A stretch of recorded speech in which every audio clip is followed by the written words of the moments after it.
it wasn't. I mean, this is maybe controversial. It wasn't fair. Wally was repetitively hit low. He was hitting the back of the head lots. There was loads of roughhouse tactics for Buatsi. And I believe Wally Hutchinson 100%. A 100% Wally Hutchinson, properly prepared, makes weight well, beats Joshua Buatsi. I'd love to see that rematch. I think there's only one winner, in my opinion, right now. Sure you agree with that, Willie? There's only one winner, baby, and that's me. When I hunt him down and get him, eventually, he takes it. Well, let's have a look at what's coming up tonight on DAZN. It's not Willie Hutchinson in action tonight, although we can't wait to see him. It all begins with this brilliant fight in the super bantamweight division. Dylan Arbuckle against Nico Livars, British title on the line. And then we move on to the star boy, John Joe Carrigan, who is seen by many as the best prospect in the world today. Then we move on to Royston Barney Smith, the return of Sugar Boy Roy, 15-0, goes for the British and Commonwealth titles against a very hard Welshman in Conor McIntosh, who's got a point to prove tonight.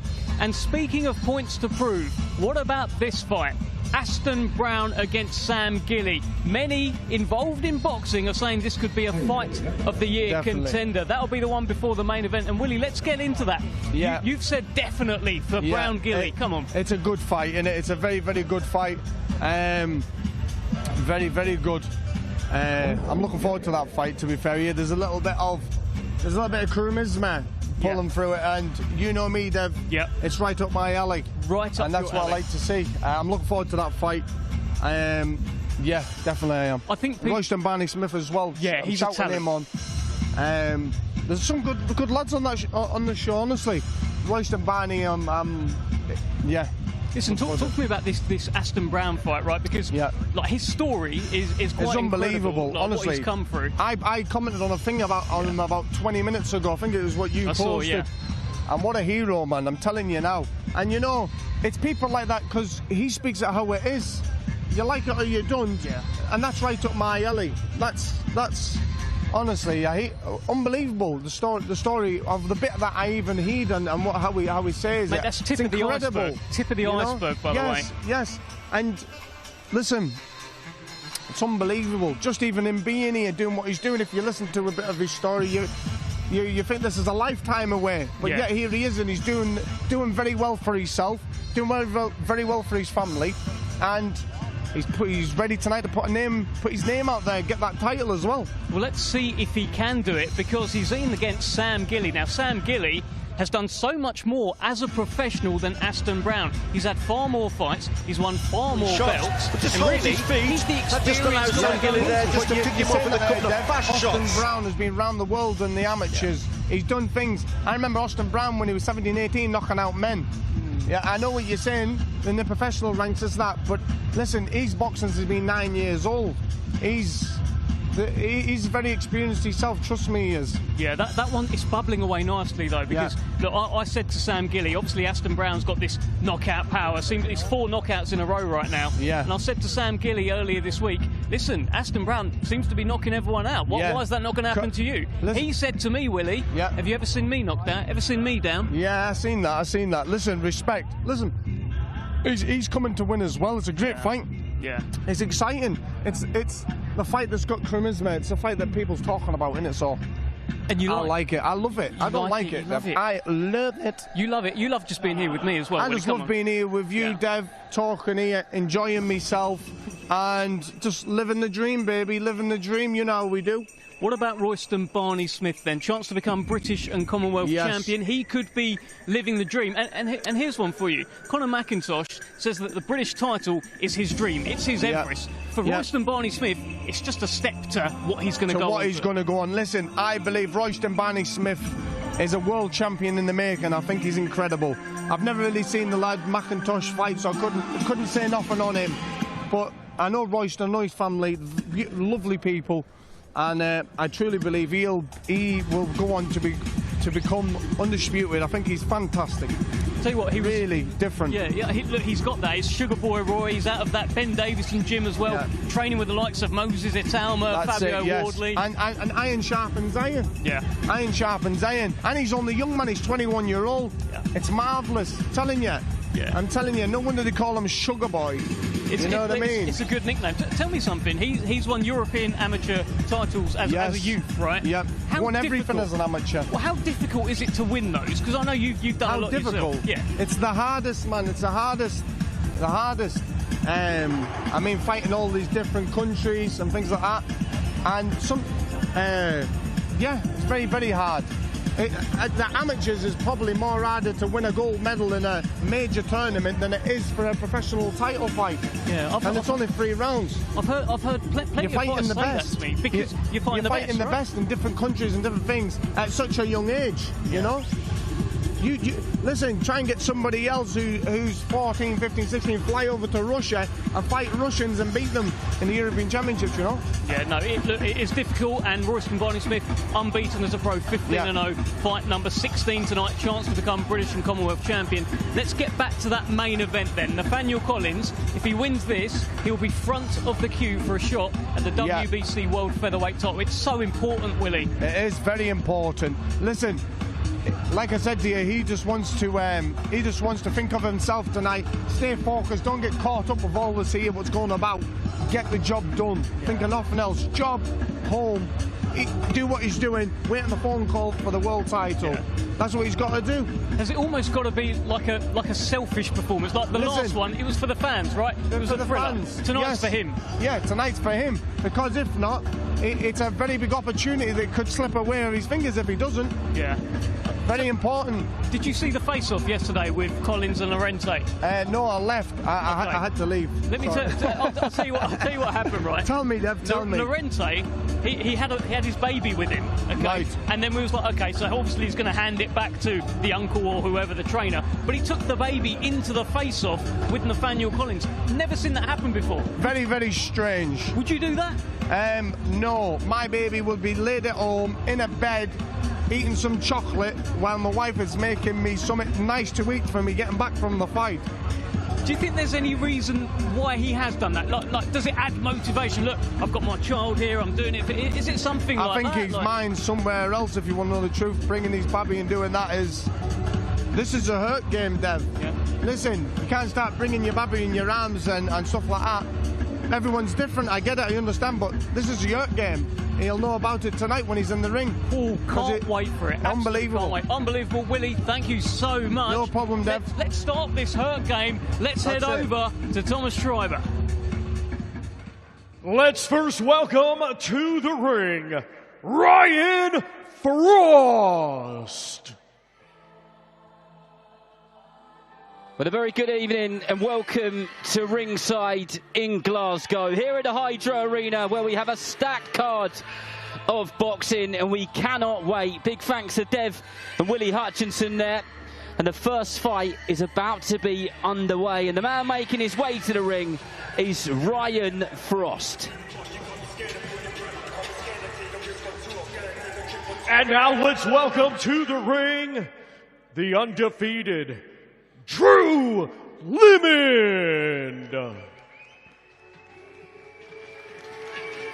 So far, so good in the pro game for 20-year-old Drew Limond. 5 fights, 5 wins, 3 of them by way of stoppage, and good stoppages too. He's looked fantastic in the process. The last fight we saw him on was actually on the undercard of Nathaniel Collins versus Cristobal Lorente II up at the Braehead Arena, and he got rid of his opponent in the 4th and final round. He is one exciting young fighter, and we look forward to watching him here this evening.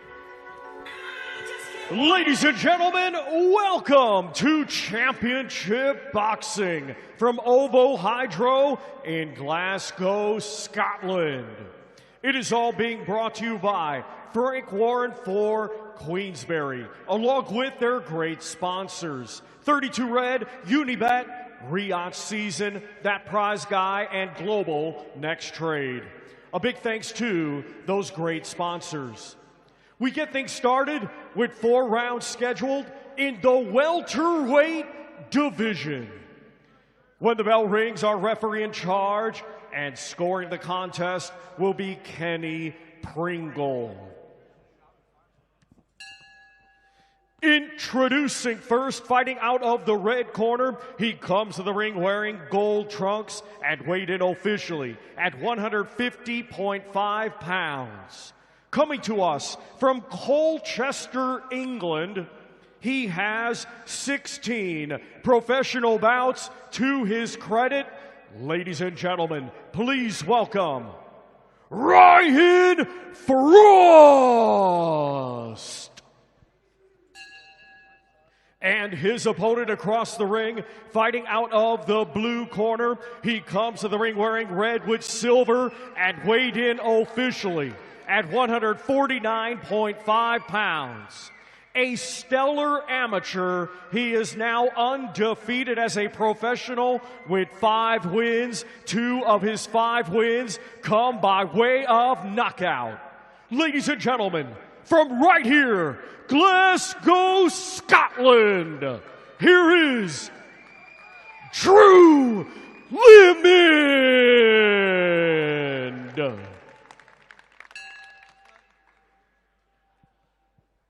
Okay, boys, you both know the score. Listen to me all times. Defend yourself all times. Touch gloves.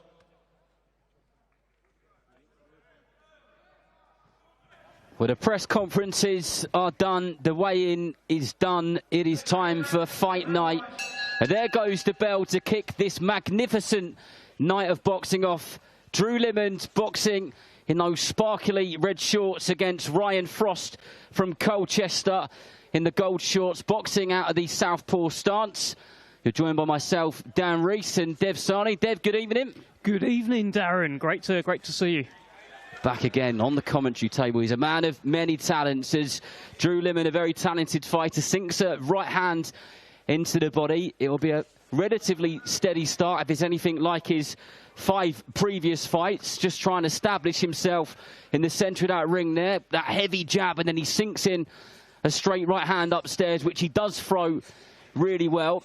And for such a young fighter, Dev, from what we have seen in his 5 fights, he's a mature fighter, isn't he? Yeah, I think he's got that about him. He's got a wise head on young shoulders, and I think, you know, he's been through so much in his life at such an early age that he's had to mature. He's had to grow up, and he's done that now. And I love the buzz cut that he's got going on, by the way. He had this kind of long flowing hair last time we saw him. Look at him now. Looking incredibly stylish, especially with the attire tonight. You can't miss that man from this very place, Glasgow in Scotland. Nice right hand there from Limond, just lands it on the cheek of Ryan Frost, who just lost his legs for a tiny second, but he's straight back into the game and trying to get that jab off himself. He'll have a good look, but he's been in there with some good fighters and gone the distance with them. And he'll be doing, well, he'll be looking to do exactly the same thing again. This one scheduled for 4 rounds in the welterweight division, and it is so nice to have big-time boxing in Scotland. Dev, it's the 3rd time we've been here in the last, what, 12, 13 months? Yeah, do you know what? When Josh Taylor lost to Echo Esserman, I had my concerns. I thought maybe that's it for big-time boxing in Scotland, but we kept coming back. Nathaniel Collins was outstanding on that undercard, and he's clearly built up a fan base here to now start to build around, and there's so many great talents coming through in this country. We're in a good place, Darren. Really good place. It's good for the fans, it's great for the fighters, and for everybody involved. Anyone in boxing will tell you that. Josh Taylor had some magnificent nights, and he's going to join us in a little while. He's on his way, so you will be hearing from the Tartan Tornado himself. Nice right hand there, which was set up with a left hook to the body there by Limond. Good work so far in the opening round. Yeah, he's looking good, Drew Limond. I do like him. I like him as a person, like him as a fighter. He's still so young as well. Look at that, digging those in. I made a note on my commentary notes, watching back some of Drew's fights. And one of the things I've written down is magnificent body puncher. And he does throw those shots to the body so well. It's textbook, isn't it? Well, like anyone who's tried to box, even at a very low level, actually landing a liver shot, a left hook under the right elbow, is not the easiest thing in the world. And like you said, he's so young, isn't he? Yeah. What, 21 years old, 20 years old? I think he's 20 years old. I think he's recently turned 20 years old, nicknamed White Sugar. And, yeah, as you say, you know, a wise head on young shoulders. you know what I like? He's teamed up with Joe Ham Sr., so it's not just about... He's surrounding himself with Nathaniel Collins, Regan Glackin, Joe Ham Jr., Joe Ham Sr. They're all in the gym with him every day, and that is going to bring him on. And you can tell, you can see now the relationship that he's got with Joe Ham Sr., and I think we're seeing it play out in his performances. Well, it goes to that line which Willie Hutchinson used of you in the press area earlier on. Yeah. Iron sharpen iron. Yes. That's exactly it. Just a classic boxing cliche, and I'm here for that all night, Darren. Oh, you love that kind of stuff. Here we go then, round 2. Both fighters straight to the centre of the ring. Limond, the first to establish the jab and kick this round off in exactly the same way that he kicked the previous round off. What we tend to see with him is he ups the pace as the rounds go by, if we get there, and he's really starting to let his hands go now, and Frost felt a couple of those, and I think Limond is starting to smell a little bit of blood, and he's going to really start to go for it now, but there is a long time in the round, so it's going to need to be a bit of management here. Yeah, Ryan Frost definitely felt those. Oh, there's a right hand again from Limond. And again, the legs of Frost just went a little bit wobbly, and he grabs hold of him, which is exactly the right thing to do, especially when you get caught with that kind of shot. As Limond just kind of digs his toes into the canvas and starts to sink these shots in a little bit more as he loses his balance a tiny bit there. But he resets his feet and he'll go again. But fair play to Ryan Frost. Nice tight guard, elbows in, straight back in front of his man. He's not being negative, Dev. No, well, Frost hasn't melted yet, you could say, Darren. But I feel Here like, it goes. I feel like that may be inevitable. The right hand missed from Limond, but the left hook was sweet on the temple. But Frost still stands there in that southpaw stance. Nice and tight, making as little gaps as possible for Limond to get to. He's tucking up a lot more now, though, isn't he, Ryan Frost? Well, he's opened up there, but I think those... Ooh, nice straight left down there from Frost. Just reminding Drew Limond that he's got to have his wits about him. He's got to stay on his toes and remain focused. A lot of the time when you see these fighters, young, talented, up-and-coming fighters get caught, kind of spurs them on to go for it a little bit more as we go into the final minute of this second round. Yeah, he's keeping him honest in there, isn't he, Ryan Frost? He's not actually been disheartened by Drew Limond at this point. Well, Frost kicked his career off in winning ways, in good winning ways as well, but has generally been in away in that away corner ever since, making life incredibly difficult for up-and-coming fighters. That's what he does, and he does it well. And Limond really kind of not necessarily taking his foot off the pedal here, but he went for that attack in the start of the round, didn't he, when he caught him, and then he's really just, I guess, taking his time there, which is sensible. Yeah, sensible. Look, it's what we talked about. He's got a wise head on young shoulders, and he's had to use that in this fight, because he could have got carried away. He could have gone for the finish after getting a little bit of success, and really that kind of alludes to what we saw last time between Nathaniel Collins and Cristobal Lorente. That whole idea of getting some success, seeing an opening that you think maybe I can finish it, but the fella's not quite ready to be got rid of. That's it. That is, of course, our headliner tonight. Nathaniel Collins versus Cristobal Lorente. Collins was furious with himself after that fight. I've interviewed him in the ring at that Brayhead Arena, and it was like he'd been knocked out. It was unbelievable, wasn't it? Like, you know, that was like a big loss for him. Well, he said that he treated the draw like a loss. It's a position that he'd never been in before in his career. Normally, end of the fight, he gets his arm raised, he moves on to bigger and better things. The whole idea ahead of that fight was he was going to become the next King of Scotland. The baton was ready. Josh Taylor had retired. Can you take the baton, Nathaniel? And he didn't quite take it that night. He's got to do it tonight if he wants to move on to world honours. We'll see if he can do it a little bit later on. Everything on the main broadcast, live on DAZN globally from 7 p.m. This is the penultimate round of this one in the welterweight division. If you're just joining us, welcome along. Drew Limond in the red sparkly shorts against Colchester's Ryan Frost. He's one tough man, been caught with some big shots already, but still bites down on his gum shield and keeps standing in front of his man and giving Limond plenty to think about in the process. Very good learning rounds, these, for Drew Limond. He just did something nice there, did Limond. Just stepped off from the straight left hand, which was coming at him, on the inside of it, and then came back and countered with the right. It was textbook. Technically a very gifted young fighter. Yeah, I think we know where he gets that from.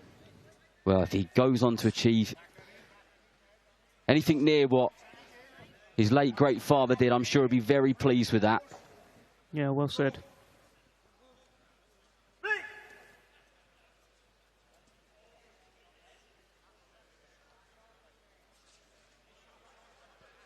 But Frost's corner calling for him to just start chucking some short left hands. I think they think that Drew Limond is square on, ready to walk into one of those, but he just dips his head to the side there as that short left hand came inside. And of course, his ears are wide open, so he knows what the corner are telling his opposition to do as well. Frost is still very much in this. Very much in this.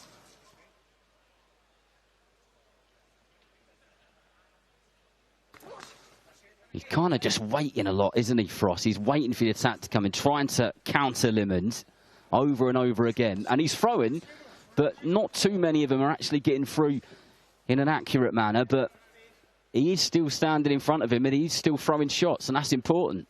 Yeah, very much so. You can actually see now ringside, I'm not sure it's on screen yet, Nathaniel Collins has taken up a seat. Of course, he's the main event later on tonight, but trains alongside Drew Limond. We need to get that changing room off to a good start, I guess. Well, that's it. Positivity, positive seeds, as they say. And Drew Limond has got the job of trying to plant the first positive seed of the evening. And I've spoken to fighters about this, and they say that's exactly it. Is when one fighter comes back and they've had a big win, the energy in the room is massive. Yeah. And it's important, and that is what spurs the other fighters on to go out there and do a good job. Look, we know boxing's an individual sport, but there are team elements here and there, course, just dotted in here and there. And listen, we might see that tonight in terms of Alex Arthur's two boys, Alex Arthur Jr. and Macklin Arthur. They are going to be very much, they need the other one to win, right? Just for that family feel. That's it. Well, this is what's still to come. We've got 5 fights on the prelims here this evening. Then it's the main card. And then we've got 2 bonus fights straight after that main event. So we've spoken about how it's great to be back in Scotland, etc. But when you kind of go into the lab, as I call it, and you really look at, you know, the talent and who's up and coming and who could potentially headline a show, a few of those are on this card right now, aren't they? Yeah, I think Queensbury, to be honest, are doing a brilliant job of building Scottish boxing up here, and fighters are getting theirs. Nathaniel Collins there, but he's kind of leading the way right now. Fighters are getting their chance on the undercard to build their name on DAZN in front of this crowd. Well, as you saw, Nathaniel Collins ringside there to support his teammate.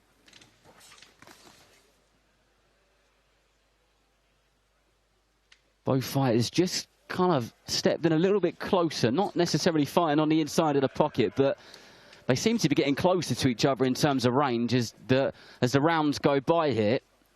Frost still just walking forward, trying to march Limond down. And he did a good job of getting out of the corner there, because that isn't the sort of place you want to end up with. Very nice little manoeuvre that from Drew Limond.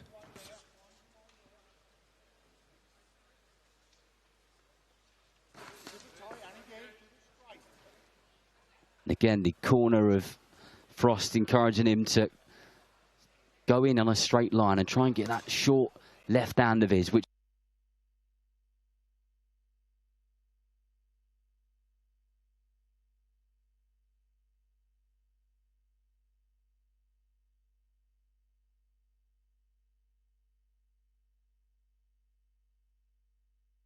holds on there for a moment.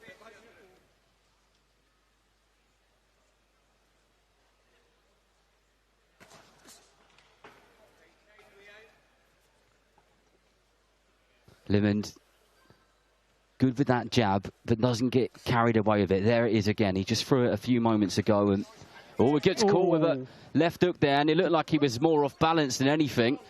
And it isn't a knockdown. The kind of ropes kept him up there.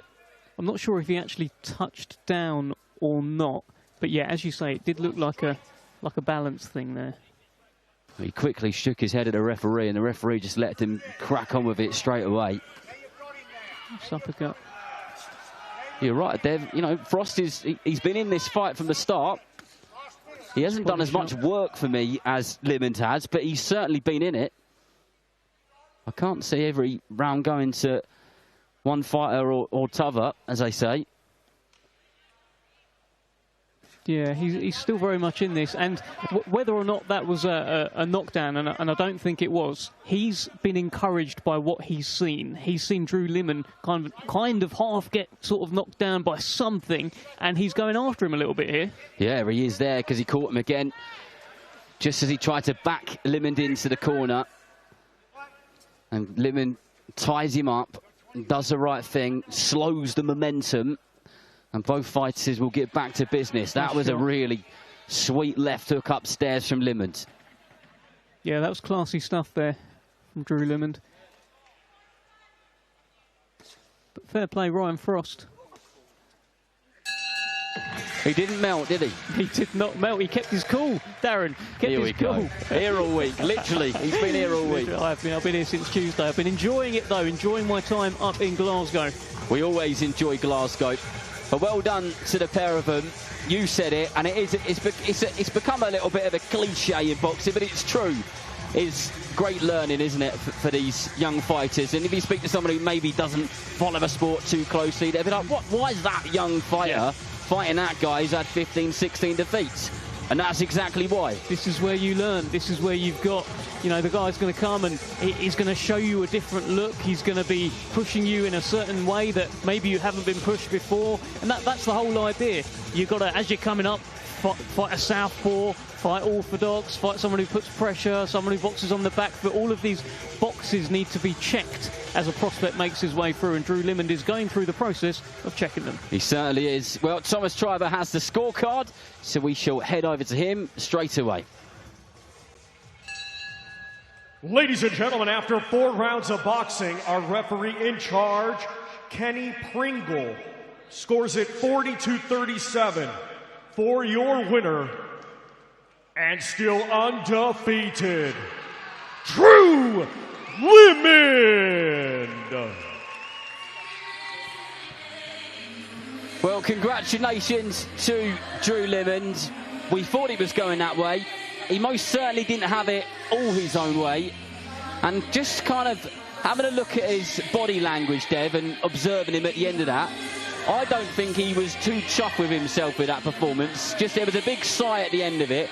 I think he probably feels like he could have done a little bit better. Not that there was anything too drastic that he needed to change. That's what you want, though, right? If you've been in a fight where you have had to take a few, where you have been tested, you have been pushed, then you want to learn, right? Right, well, we're ready for our next fight, so over to Thomas Triber. Let's now welcome to the ring, Owen, the Captain Kirk.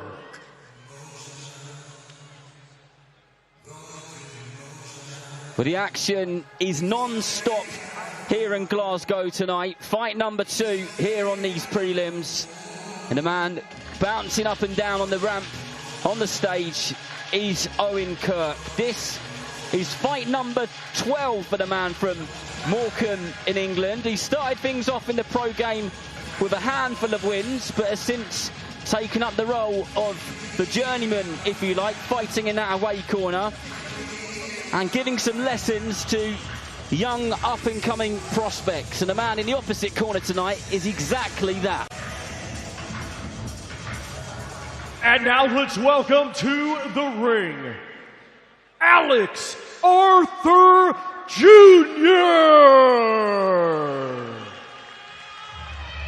One of 2 Arthurs boxing tonight. This one, he's taking no time to get to the ring. Fight number 4 for Alex Arthur Jr., who I must say seems to be thoroughly enjoying himself on the paid side of the game.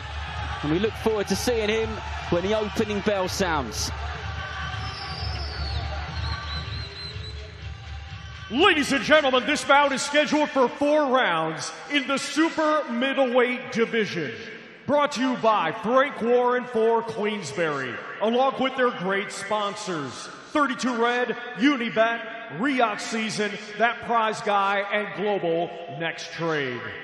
When the bell rings, our referee in charge and scoring the contest will be Kenny Pringle. Introducing first, fighting out of the red corner, he comes to the ring wearing black with white and weighed in officially at 170.4 pounds. Coming to us from Morecambe, England, he has a professional record consisting of 3 wins, 6 defeats, and 2 draws. Ladies and gentlemen, please welcome Owen, the Captain Kirk. And his opponent across the ring, fighting out of the blue corner. He comes to the ring wearing white, gold, and green and weighed in officially at 171 pounds. Hailing from Edinburgh, Scotland, he had a stellar amateur career, becoming a 4-time national champion, and now as a professional, undefeated with 3 victories. Ladies and gentlemen, here is Alex Arthur Jr.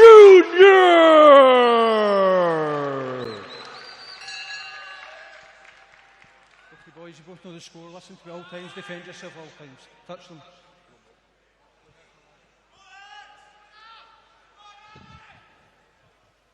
Fight number 4 for Alex Arthur Jr.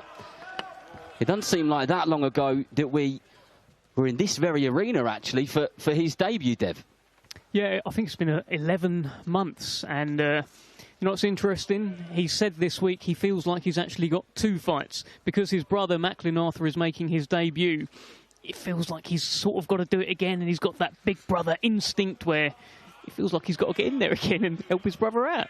It's been some great energy bouncing around fight week. I mean, you've been a major part of it with him and younger brother Macklin, who will be on in a couple of fights' time. And as you say, I'm sure he'll just want to get the job done. But he's landed a really lovely straight left hand there, did Arthur Jr.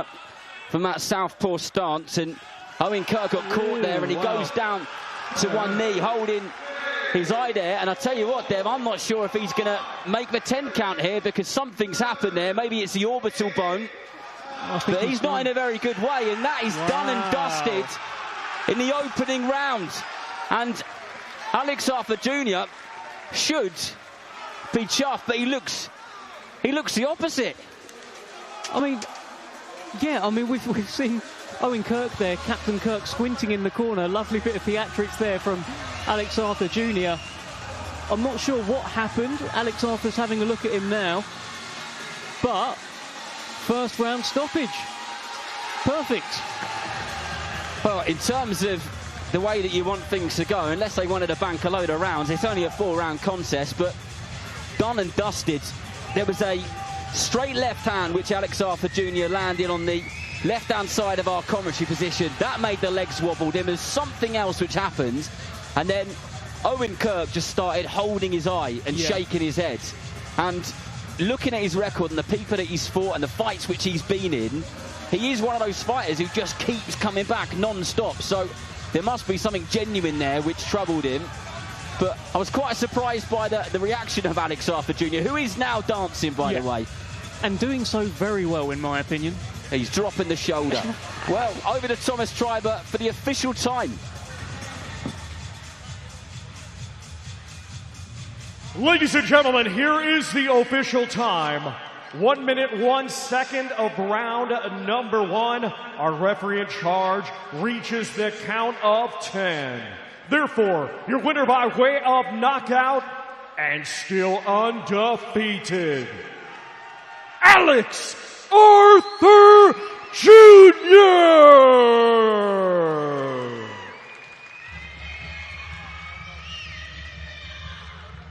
Well, congratulations to Alex Arthur Jr., who is making some noise here in Scotland in the professional side of the game. A first-round stoppage to get it done and dusted. His first ever fight, his professional debut. I interviewed him on the lead-up to that, and he was fighting Robbie the Caretaker Chapman, one of the most durable and energetic and hard-work fighters that you can fight. And one of the lines he said to me, and I loved it, is he said that my old man was brilliant at breaking down these journeyman fighters, and you're going to see me do exactly the same thing. And he's a man of his word. And so far, so good for him. Well, he joins Dev, so over to him now. Thanks, Darren. Yes, the first thing Alex Arthur Jr. said was, told you. Told you. I told you. I told Dev in the interview on Wednesday, was it Northern, before the weigh-in? One or the other. I told him I was going to knock him out, and I said it, and I done it. You done it? I mean, how did you do it? It seemed like you had him on the ropes, and suddenly you started opening up. And my little brother is warming up in the change room right now, and my dad needs to be with him. So I came out tonight on smoke. On smoke. Right? You were in a rush tonight. Oh, man. I mean, that was always part of the plan. You also started dancing at the very end as well. You got a few moves, Alex Arthur Jr. Moves, man. I've got moves. Everyone's going to see the moves soon. Trust me, that was supposed to be 6 rounds tonight. I mean, I only needed a minute. Let's go! How satisfying was it? And he seemed to be sort of hurt his eye in there. What actually happened towards the end? I hit him with that. I hit him with that. That's what happened. Satisfying win for you? Satisfying win, yeah. I'm going to go and enjoy a big cheeseburger and order a milkshake now. You were saying this week, because your brother's boxing as well, it almost feels like you got 2 fights. Well, you've won your first one now. I've never even broke a sweat, so I've got plenty of energy for Mac. How are you feeling about this one now? Because I feel good. I'm excited. I'm a wee bit nervous for him, but I mean, that's only natural, isn't it? So I'm going to go get myself dried now. Listen, we're gonna not do you all day, but yeah, we're gonna let you go. Congratulations, Alex Arthur Jr. He can bang, he can move, he can dance, he can groove, and he is carrying that Arthur name. Look at this, Regan Glacken is in town. The Shark is here. How are you, sir? I'm good, mate. Good. Very good. Enjoying the night. Enjoyed one down, one to go. So yeah, big night for your mate Nathaniel Collins. Now you were there 6 months ago on that night where it didn't quite go his way. One judge had it for him, one judge had it for Lorente. He said it felt like a loss. Tonight he's got to put it right. I think Nathaniel summed up at a press conference. Obviously, to get to this level, Lorente's a good fighter. But I think I do think it was very unfortunate not to get the win. Yeah. And I do think for the last fight, Nathaniel can improve a lot. Yeah. I don't think Lorente can really improve or change the game plan, you know. So I feel Nathaniel changes tactics slightly, then it's going to be a wide points decision. Have you seen a change in him in the gym? Because yes, it was definitely a draw. That was the result. Collins felt that he did enough to win, and you've mentioned that there. But did you see a change in him, like a new grit, a new determination to make sure he gets it right this time? Yeah, definitely. I think obviously after my own fight a couple of weeks ago, Joe drafted me back into helping Nathaniel with rounds, and what I noticed as well, he's sticking to the plan a lot more, you know. Obviously sparring and fight are two different things, of course, but practicing week to preach.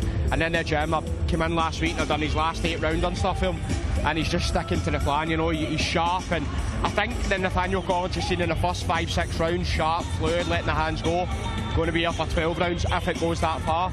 So I do expect it to be points go to 12, but I wouldn't also be surprised if Nathaniel just relaxes, lets the shots go, then it could be quicker, you know. I can't wait. Listen, one final one. What's happening with you?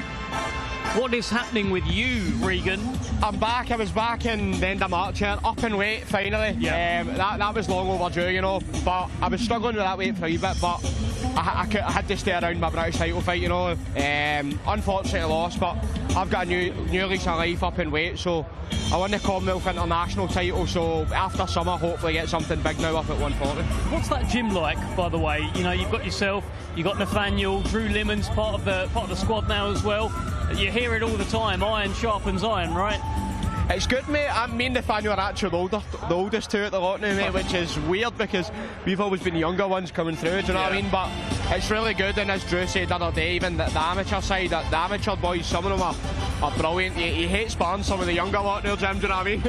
You might be the more experienced one, but it's good to see there's a different crop coming through. But as you said, you've got Drew, Nathaniel, myself, Dean Sutherland as well, who's in a big fight coming up. So it's good, mate, because you're all spurring each other on, you know. It's definitely good. Listen, great to see you. Great to see the Shark up here. Let's head back to Thomas Treiber because we're going to carry on with the action. Let's now welcome to the ring, Casey Brendam.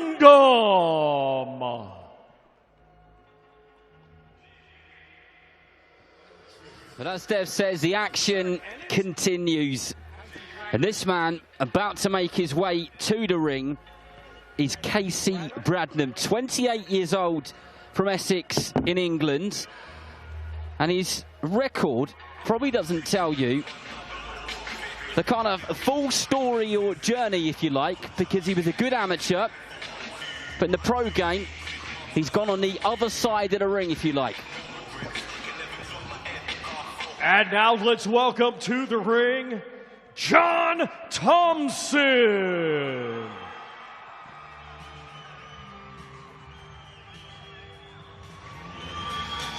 Well, as the saying goes, you only get one professional debut, and this is the professional debut of John Thompson. And if you were going to choose one hype man, Dev, it would be Willie Hutchinson, and that is exactly who he's had as his hype train. The Hutch train's Ladies been the and hype gentlemen, train. this bout is scheduled for 4 rounds in the lightweight division. Brought to you by Frank Warren for Queensberry, along with their great sponsors. 32 Red, Unibet, Riot Season, That Prize Guy, and Global Next Trade. When the bell rings, our referee in charge, and scoring the contest will be Darren Maxwell. Introducing first, fighting out of the red corner, he comes to the ring wearing black trunks and weighed in officially at 138.6 pounds. Coming to us from Harwich, Essex, England, he is a veteran of 43 professional bouts. Ladies and gentlemen, let's welcome Casey Brendam. And across the ring, fighting out of the blue corner, he comes to the ring wearing black with white and weighed in officially at 136.5 pounds. Hailing from Lanark, Scotland, he is now making his professional boxing debut. Ladies and gentlemen, introducing John Thompson.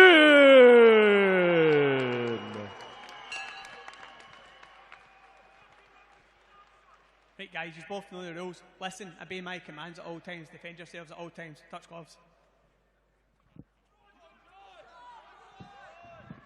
Well, John Thompson has brought some support with him because every time his name's been mentioned by Thomas Treiber, the noise in here has gone up a notch. This one scheduled for 4 rounds in the super lightweight division.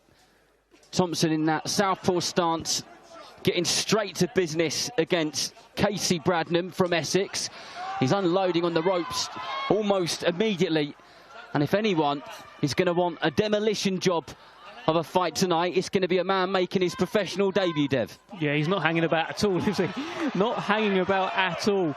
He's been excited about this all week. I saw him at the press conference. He wasn't on the table, but I'm sure he'll be on tables before long. Professional debut, of course. And Willie Hutchinson, as you say, you know, there's no hype man like the Hutch train. Oh, that is exactly. And Thompson getting the crowd hyped here in the opening round. Barely a minute gone, and Brendam finds himself on the canvas and looks to the corner, a little worried at the moment. The tempo has been pretty drastic from the opening bout. And looking at Thompson in that neutral corner, he was gunning to go. He was kind of chucking the dirt away with his feet as he was ready to take off again. And the second he was allowed to, he was straight onto him. He has come out like a train, Darren. He really wants to get this one finished in the opening round. You can tell he's got the bit between his teeth. Years and years in the amateur game. He would have been dreaming of this night. And what a night to do it, as he just starts to unload shots once again. And Bradnam in a world of trouble here. He's just constantly either on the ropes or on the back foot, and he's chucking shots. But Thompson is not letting him get away with absolutely anything. He gets caught with a left hook there. Just a reminder for Thompson to keep on his toes, keep his brain intact, that there is a live opponent in front of him. Brandon is chucking low, by the way. He's chucked about 3 low shots to try and stop the momentum of Thompson. I've noticed. Keep an eye on that. Nice shot there to the body from the southpaw stance from Thompson, who over and over again is landing these unforgiving shots, loading up with those big, heavy, straight left hands, digging his toes into the canvas. He can't get him off. He's moaning to the ref here. It's Brandon. Casey Bradnam just trying to get the ref's attention while he was getting attacked and was in peril there, and he gets caught once again, and he may well survive the opening round.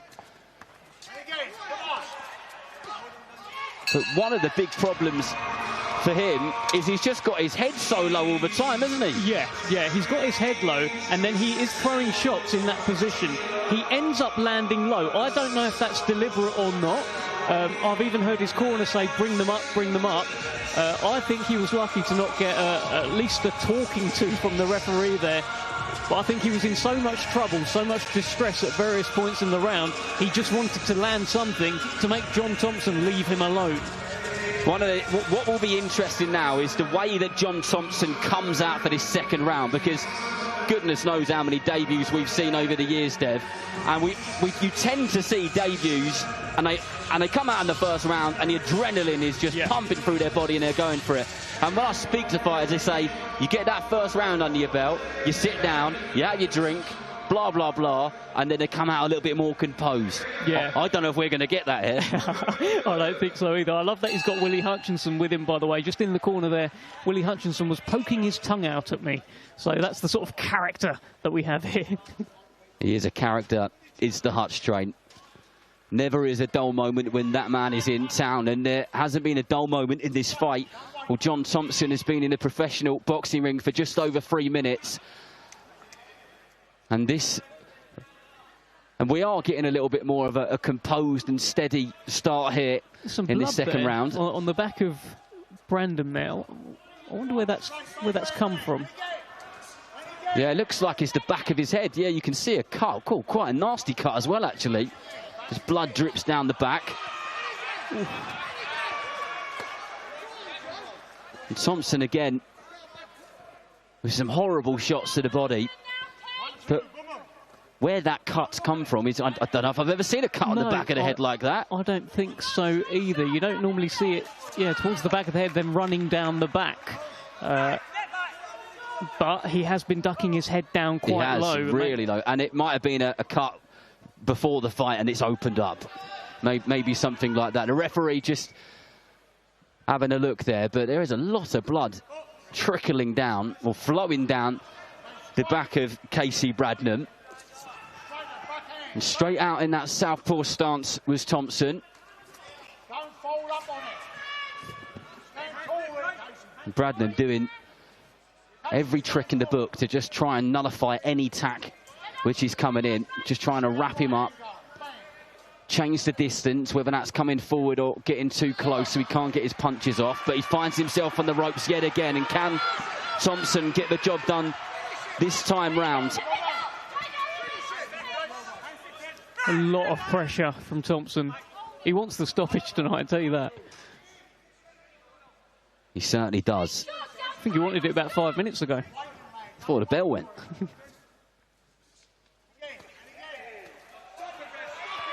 Well, here we go again. The ref will have a look at this, I reckon. Well, because there's just not enough coming back, is there, for to appease the ref, if you like. He walked straight into a straight left hand there, did Bradnam. He's getting the doctor to have a look here. Yeah, well, the cut looks really nasty. Sorry, it's not the doctor having a look. It's his corner cleaning up the blood on the back of his head, which has trickled down his back. Well, I wouldn't be surprised if they don't get the doctor to have a look, because it looks like a big old gouge. But it's not stopping him boxing, is it? No, it's not, because normally you see it and it's going in the eye and it's causing all sorts of problems, etc. It's just probably a bit annoying for him. Well, 30 seconds to go. If either of them are going to get the job done, there is still time on the clock. But I've got a feeling that the clock is becoming a bit of an opponent for Bradnam, because the pressure is continuous, it's non-stop. But he's starting to throw his hands now. Whether the corner team told him to start opening up when they cleaned that cut up a little bit, I'm not sure, but we saw more shots then than we saw in the opening round.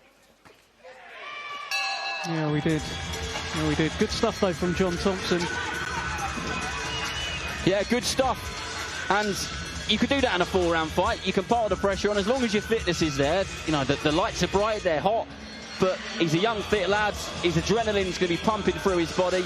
And like you said, he's just so game for the stoppage. It's ridiculous, isn't it? Yeah, because a stoppage can do so much for you now, especially with the internet. Yeah. You know, like the views that can get. Your name could be shoved out there into the big wide world if you put on a solid performance. Listen, they all want it. Everyone making their professional debut wants to start off with a knockout. It's the best possible way to start. And if you don't get it, you say, oh, you know, we got the rounds in the bank, etc. And that may happen here. But he would prefer the stoppage because, yes, as you say, Darren, that then gets posted up online. It's quicker to post that than to try and post a full 4-rounder. And it can go viral if it's a good knockout. Yeah, well, look at Bobby Flood in Dublin the other week. Perfect. 2.5 million times that was watched. Really good commentary on that. It was. I don't know who did it. Who did that? Referee just sending both fighters to the neutral corner. He's just going to have a look at... Or the doctor is now having a look at that cut. I mean, I do wonder, though, like, what would be the reason for ending the fight at this point, other than...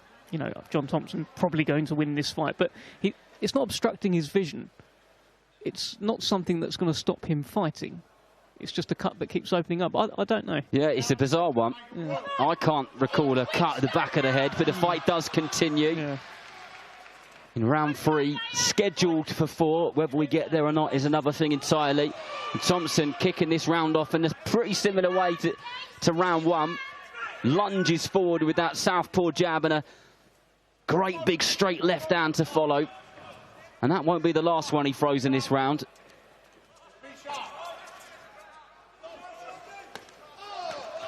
And here he goes again. Spending a lot of time with his back to the ropes now, is Brandon. He is more and more time as the fight goes by, as the rounds go by, and he shakes his head there. Goodness knows to say what, but when he speaks to fighters, they always say that if a fighter shakes their head and pretends something didn't get through or it didn't register, 99 times out of 100, it did. Yeah. It's all gamesmanship, isn't it? Bit of kidology. The psychological part of the game. Straight left hand lands over the top there from Thompson. We thought this fight would be over in a round. And there goes another big, heavy southpaw lead hook to the body from Thompson. We could hear that thud from ringside, just a few feet away here.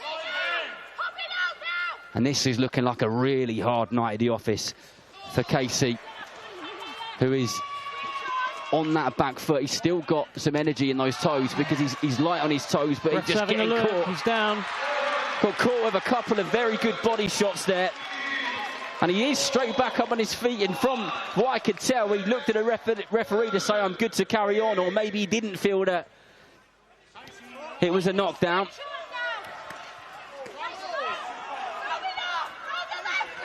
But if there's going to be a time to do it for Thompson, I feel like it's probably going to be in the next 20 seconds or so. And Casey Bradnam well and truly on the back foot, and he'll hold on for dear life. Yeah, it's all very negative body language from Brandon. His corner are right next to us, by the way. They're demanding more from him.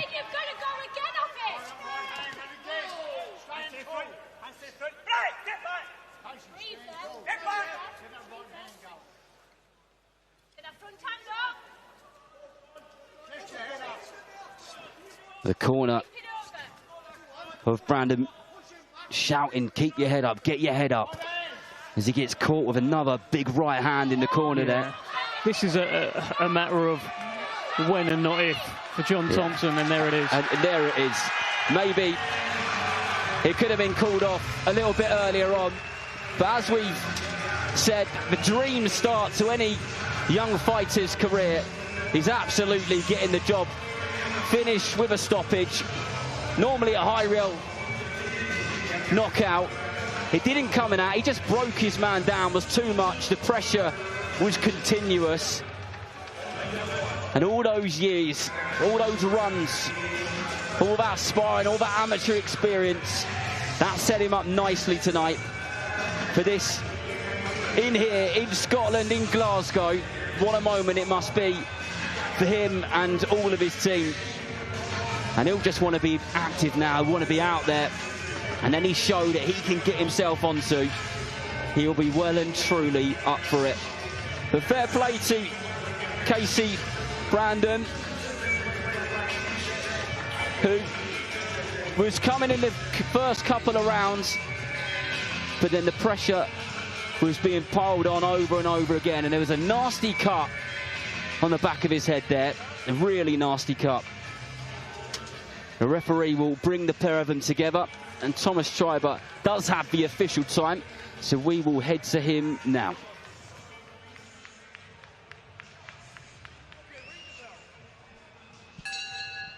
Ladies and gentlemen, here is the official time. 2 minutes, 44 seconds of round number 3.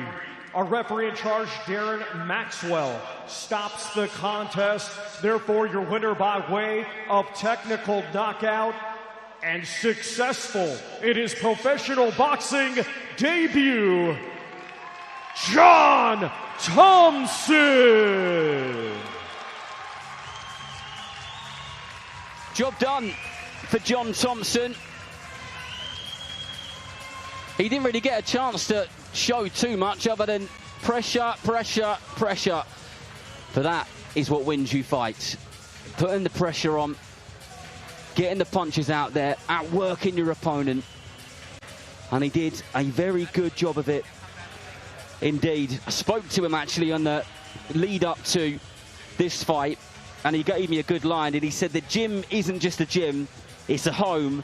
That's where the family live. He lives in the gym, and you can see it from the condition which he's in and the way that he's performed.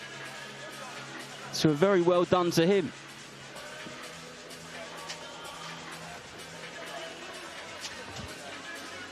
But he's just on his way over to Dev Sani now. So over to Dev. Thanks, Darren. Winning fighter here with me. Professional debut, John Thompson. You did it. Thank you. I don't know what to say. Were you happy with that? I mean, you got the stoppage. You know, it's your debut. You want the knockout. I know you gunned for the knockout immediately, and you got it. You must be satisfied. Yeah, to be honest, I thought I would have get it in the first, but I maybe just didn't jump on. I didn't land my shots enough, but it happened in the end, so I'll have enough of that. It felt like you actually came out like a steam train. You wanted it immediately, didn't you? Aye, it's just, it would look good in front of my hometown and my home country, in front of all my fans. It's a good look if it's the first round, isn't it? So I was just hoping for that. Well, you got it done, and Willie Hutchinson, listen, you've been raving about this, man. He did it. Listen, what did I say, Dev? What did I say? Future of boxing, of Scottish boxing. Telling you now. That's look at him. And that was nothing for what you've seen tonight. He's got more to bring. I love it. Listen, I already can't wait to see you again. Talk me through the fight itself. He picked up a cut to the back of the head, which was a strange kind of thing. We've not really seen that before. No, nearly that. I actually just saw the blood. I didn't even know what it was. I wasn't sure if it was me or if it was him or what, but thankfully it wasn't me anyway, but I feel sorry for him. Well, you landed a lot of good body shots in there as well. Were you happy with your sort of shot selection? How will you look back on your professional debut? Well, we were looking for body shots because I can land a good body shot, so we were looking for the body shots in training that I was landing good headshots as well, but the body shots were seeming to hurt him more. I could dig a bit. He's got that power, Dev. He's got that power. Listen, you're born with it. You're born with it. He's got that there power, and he lands shots well, doesn't he? He's only a young man. He only had 20 amateur fights. 20 amateur fights. That's all 20 amateur fights, Willie Hutchinson. What's it like being kind of almost mentored by this madman here? Brilliant. Brilliant. He's crazy, but he's brilliant. You need the crazy, yes. So it's really good. I'm like another brother to them. This is like, well, his dad's like my brother. He's like my grandson, or something like that there. And my nephew, or whatever you call it. But he's done very well, hasn't he? He's done very well. You've done very well tonight. Congratulations, yes, John well Thompson. done, John. Great to see you again. Willie Hutchinson. We'll do fist bumps here. And we're going to go back to Thomas Treiber. Let's now welcome to the ring, Donald McInnes.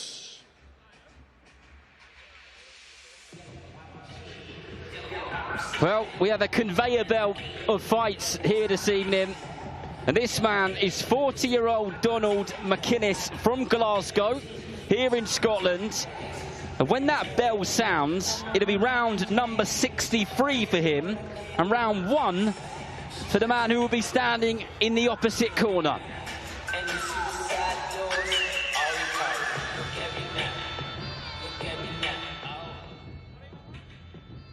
And now let's welcome to the ring, Macklin Arthur.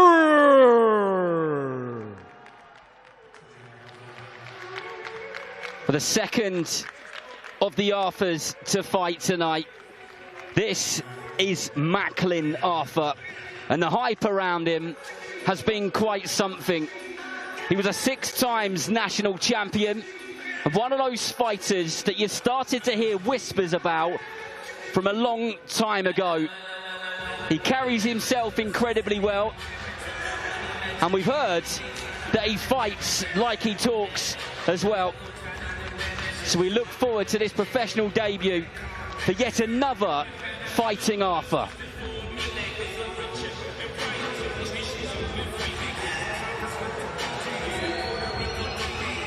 Ladies and gentlemen, this bout is scheduled for 4 rounds in the welterweight division. Brought to you by Frank Warren for Queensberry, along with their great sponsors, 32 Red, Unibet, Riot Season, That Prize Guy, and Global Next Trade. When the bell rings, our referee in charge and scoring the contest will be Kenny Pringle. Introducing first, fighting out of the red corner, he comes to the ring wearing white trunks and weighed in officially at 152.8 pounds. Hailing from right here, Glasgow, Scotland, he has 15 professional bouts to his credit. Ladies and gentlemen, please welcome Donald McInnes. And his opponent across the ring, fighting out of the blue corner. He comes to the ring wearing gold with red and weighed in officially at 148.7 pounds. Hailing from Edinburgh, Scotland, he had an outstanding amateur career, becoming a 6-time national champion. And now tonight, he makes his professional boxing debut.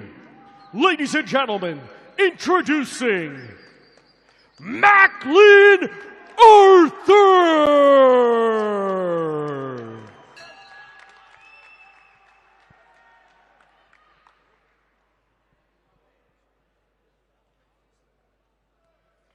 Okay, boys, you both know the score. Listen to me all times. Defend yourself at all times. Touch gloves.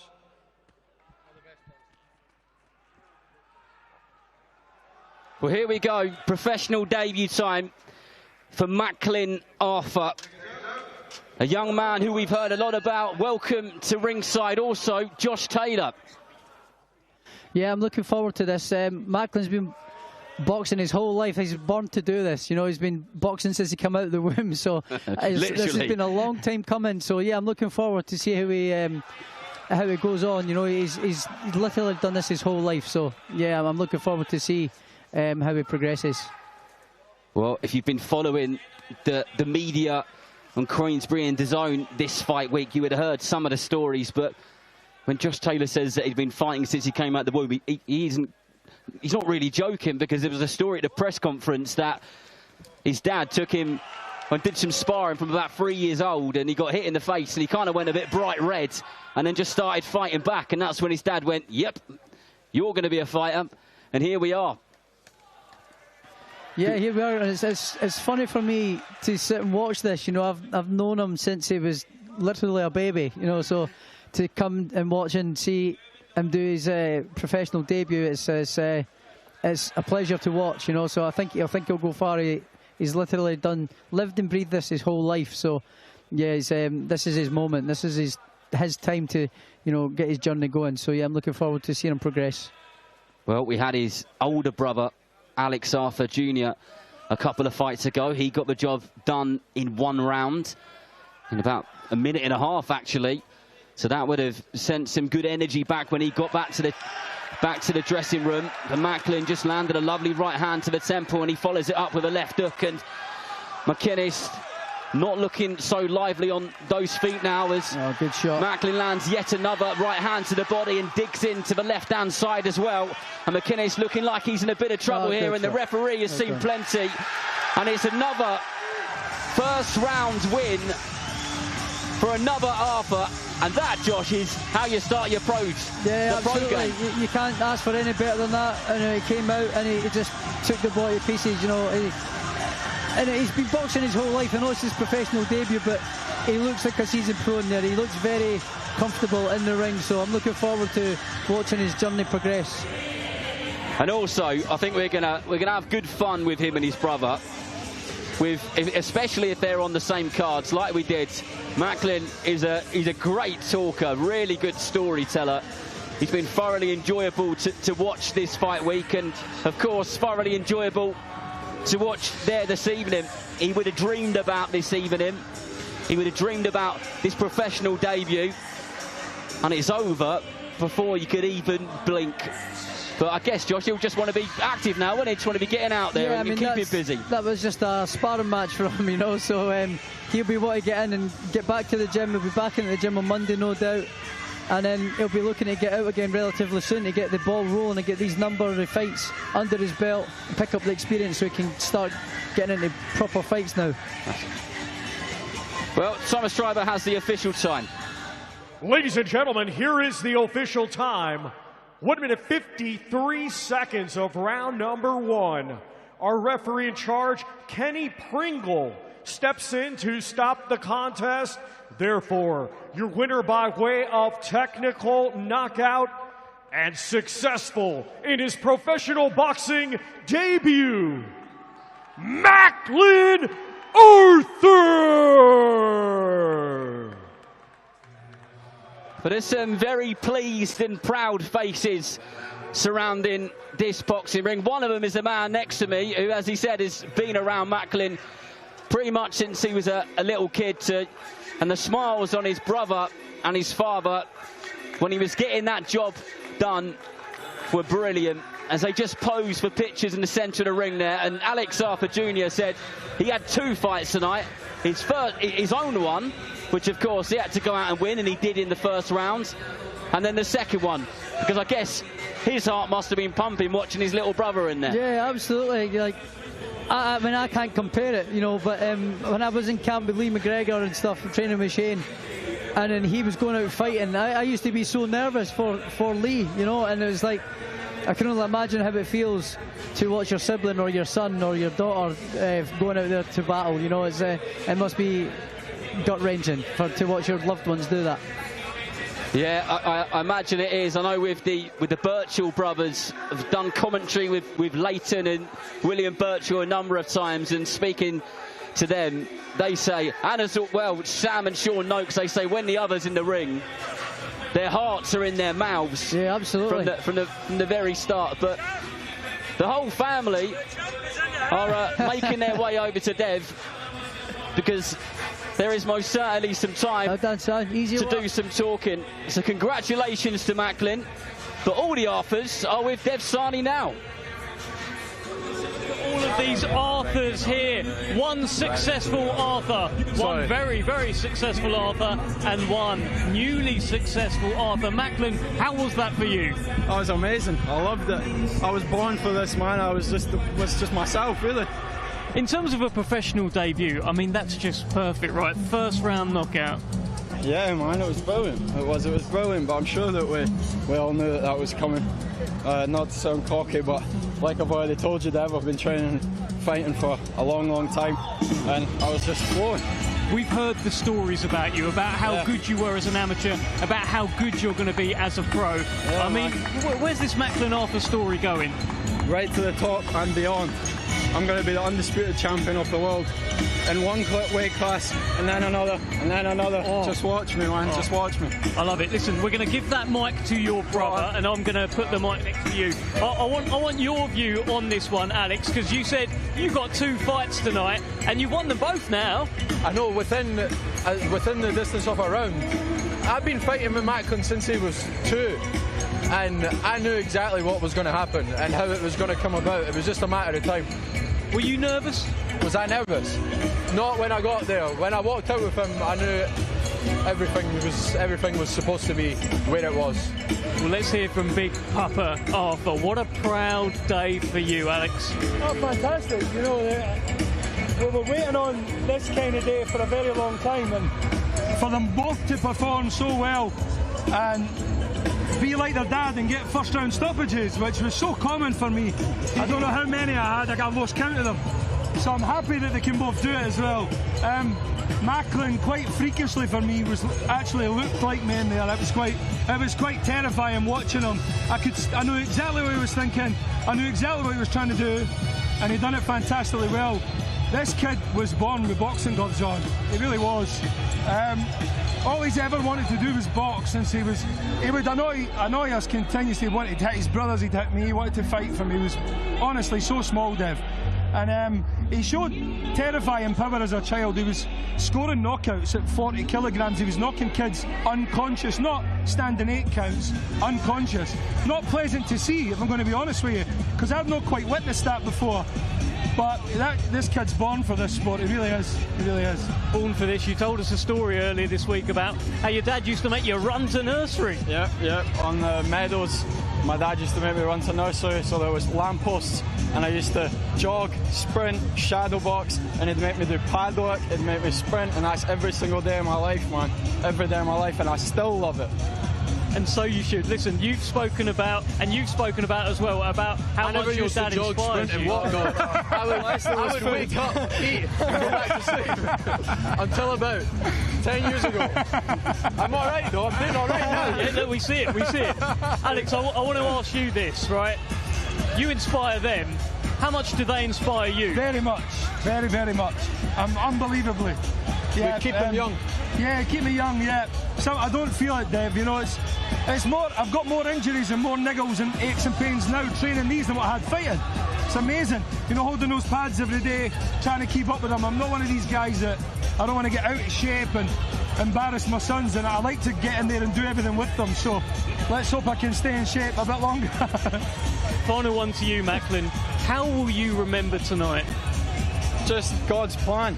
I was super confident coming into this, and I've seen, you know, a lot of people go into their debut pretty nervous, and I was super confident in the back, just dancing and relaxed, because I know what I'm capable of, but more importantly, I know what God can do and what He's done in my life. I love it. Congratulations, Macklin. I can't wait to see you again, mate. Well done. Thank you so much, Alex. Thank you so much, Alex. Well done. I think we're bringing in Josh Taylor here, doing a bit of a passing of the torch here, and maybe this is a passing of the torch of Scottish boxing. Josh Taylor's coming in here. Oh, congrats. So much, so many good vibes here, Josh, isn't there? How happy were you with Macklin? Yeah, he's a fantastic fighter, you know, fantastic kid. This is the start of his journey. He's literally done this his whole life, so this is the start of the real journey now, so I look forward to watching it and see how he progresses. He's a very talented young lad, so yeah, I'm sure he's going to go far. Where do you think he gets it from? Sorry? Where do you think he gets it from? I don't know, maybe the old man, maybe, I don't know. Yeah, I think maybe so. his mum, actually. You don't know. I haven't met the mum, to be fair. No, he's from good stock, so But yeah, he's like I said, he's done this his whole life, and this is just literally the start of the journey now. So I'm looking forward to watching how he progresses. Yeah, 100%. There's been so many kind of murmurs about young Macklin Arthur coming through in the amateurs. He's done so much. Alex Arthur Jr. tonight as well gets a first-round stoppage.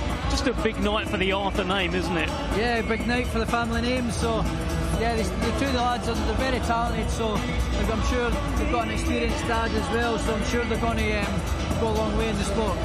So yeah, I'm looking forward to watching them and supporting them. So the main event tonight, Nathaniel Collins. He's got to run it back, right? It's the rematch against Cristobal Lorente. What are your kind of thoughts on this? Well, you know, it was quite a tricky fight the last time around, you know. Thought Nathaniel maybe just nicked it, but it was a close fight. It was, a lot of the rounds were very hard to judge and score, so you can see how it was a draw, you know, so it could have went either way really, but as I say, I thought Nathaniel just nicked it, but I wasn't a judge, so down to the judges. I'm pretty sure that they've made adjustments in the gym, you know. I think maybe putting the foot on the gas a little bit more this fight, you know, because Nathaniel did have him the last fight, numerous times, but he just never seemed to put his foot on the gas and get the job over the line.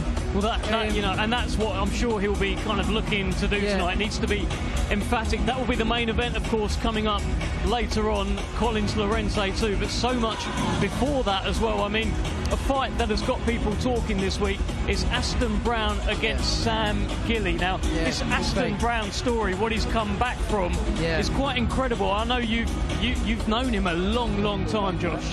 Yeah, I've known him for years and years, Aston. You know, he's a very good amateur. We went all over the world together to tournaments, motivation tournaments, both coming back with medals everywhere we went. So I know he can fight. You know, I know he can fight. You know, but his life took a little bit of turn, the wrong turn. You know, his life at some point. But he's done really well to get himself back and back on the right track and back on big stages like this and fighting against a very good opponent as well. He wins this and he's in line to hopefully fight for the British title and things like that, you know. So yeah, he's a very good fighter and experienced as well. So yeah, I'm looking forward to him. Well, that's just it. It is a step up though for Aston Brown. You know, he's 9-0 so far. He's done so well in his career so far. But Sam Gilly, like, he's tried and tested at lower weights, but he's won belts at those lower weights. It's definitely a step up for Aston tonight. It's a step up in terms of, you know, the level of opponents that he's been in for the last 3 or 4 fights, Aston. You know, it's definitely a step up, but I think it's an opponent and a step that he's more than capable of taking, because he's very well experienced. He's been down in Liverpool at the Rotunda gym with Joe and sparring with the likes of your Beefy and Thomas and all that. So he's sparring with really good fighters and he's more than holding his own. So yeah, I've got the confidence in him tonight as well. Yeah, I think we're going to get a lot of questions answered about Aston Brown tonight. That will be the chief support. And one of the things that Sam Gilly has been saying as to why he's going to win the fight is that he says he's going to drag Aston Brown into deep waters. Aston Brown, as a pro, hasn't been beyond 6 rounds. It is different once you get to the second half of the fight, right? Yeah, it can be different. It can be difficult. So there is a little bit. There could be a little bit of truth in that, but Aston has been 10 to 12 rounds. It's maybe a little bit different doing it in the lights. Might be a little bit different because you've got the nerves of the arena and there's something online which is the victory, you know. So but no, Aston's pretty cool, and you know, I think he'll handle it very well, the pressure, you know. But Sam Gilly's a good fighter too, you know. He's been there and done wore the t-shirt, you know. He's been in with some good fighters, not just obviously in there, but obviously in the gym and sparring as well. So he's an experienced fighter too. It's interesting you mentioned pressure there, a bit of pressure on Aston Brown tonight in terms of, you know, he's 35 and he's got to kick on with his career. You know, victory is paramount for him. But on that word pressure, Nathaniel Collins against Cristobal Lorente, in that first fight, the show was called The Next King of Scotland. The whole idea was for him to get that crown, take the baton from yourself and carry it forward. And maybe it was too much pressure on him heading into that first fight. It's just maybe it's how you deal with it mentally. You know, it's how you process that mentally. You can either take that kind of pressure and you can make it nervous and it can kind of crush you and make you too apprehensive, or you can take it and just relax with it and say, I'm going to do it, and let that fire sort of burn for you and cook your dinner for you, sort of thing, you know. So I know it's a weird analogy, but you know, it's nice. I like the Josh Taylor analogy. You're great as a pundit, by the way. Thank you very You're getting much. a lot of praise. I think you was on TalkSport the other day with Simon Jordan and those guys. He gave you some love as well about how good you are, and I think you found your new profession, Josh. Thank you very much. You just need to remember my P's and Q's and keep it very professional, you know. Yeah, I don't think we've seen Hank. Yeah, well, that's what what I was just going to say. Hank can't come out now. Hank's going to sleep. We can't be. One thing on Nathaniel, right? So we talk about the pressure. We talk about how there was a lot on him in that fight. Where I feel we saw it manifest was that it looked like he'd hurt Lorente. Yeah. And he went for it. He went and he kind of emptied the tank, and that's what really let Lorente back into the fight. My question is, he's been talking about discipline in this rematch. If he gets him going again, I don't think he'll be able to help himself. I think he'll have to go for the finish. Yeah, I mean, there is that as well, but he might learn from it. It depends. It always depends on the current situation. You know, if you see the guy hurt and he is really hurt, then it's right, okay, put the foot on the gas and get the job done. But if he's a little bit dazed and he's still able to defend himself and get out of the way and sort of grab and hold you, spoil time, then you need to kind of okay, he's not quite ready to go yet. Maybe take the foot off the gas just a little bit, but keep the pressure on. So I think he'll have learned that from the last fight. So I'm looking forward to see how this progresses tonight. You know. Have you had that in your career, by the way, where you thought, I've got him going in, shall I or shan't I? Have I got enough in the tank to get it? Have you had moments like that? Yeah, Josh? a couple of times. A couple of times I did. You know, especially with my world title fight, which was Baranchek. Yeah, exactly the fight I was thinking. That was a grueling one. I thought he's ready to go. He's ready to go. And then I dropped him twice. I think it was the 8th or 9th round. And he's came back out and he's full of the beans again. I thought, oh, no, he's not quite ready to go. So, but then I was starting to feel it with the hands and all that. But I was already quite experienced then. I kind of knew, right, my hands are starting to hurt now. I'm miles ahead on the points. So now just make sure you win the next couple of rounds and win the fight, which is what I ended up doing. But that was just through experience though. So having said that, now Nathaniel's got that experience from that last fight, sort of spending that energy to try and or he's maybe just never put his foot enough on the gas where he could have. Whereas now he knows that I can't risk that anymore. I might get the draw again. You know, I've got to put my foot on the gas now and now finish the job. So I'm looking forward to it tonight as well. I think we'll come away with it tonight. And you mentioned a key thing there, experience, right? And you've done so much. You've done everything in your career. You've experienced pretty much everything. But have you ever experienced a face-off at a weigh-in where your opponent brings their baby into the face-off? No, that's what happened yesterday with Collins and Lorente. What's going on, Josh? It's strange, but it certainly wouldn't be me anyway, you know. How do you react to that? Do you know, it might be a little bit of head games. You never know. It might be a little bit, you know.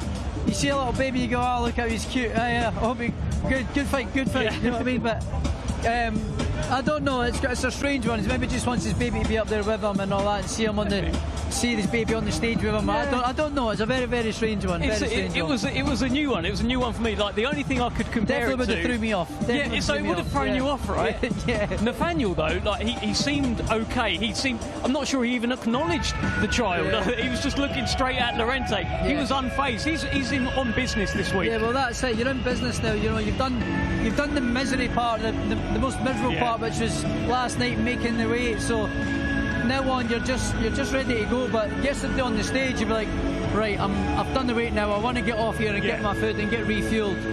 So it's a pretty strange one. To bring your baby on the stage. But you never know. The only boxing thing just never fails to surprise people, doesn't it? Boxing is just the strangest, most beautiful, wonderful sport in the world, and we're going to carry on with that wonderful sport because we are now ready to head to Thomas Driver.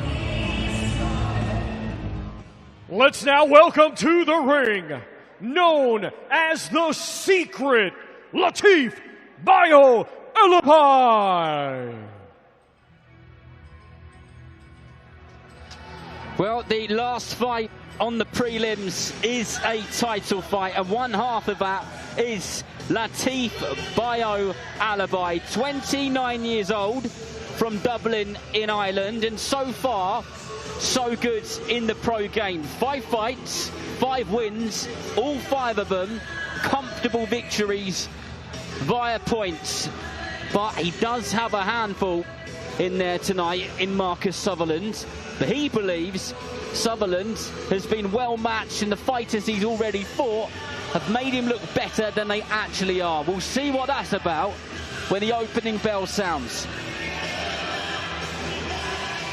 And now let's welcome to the ring, Marcus Sutherland.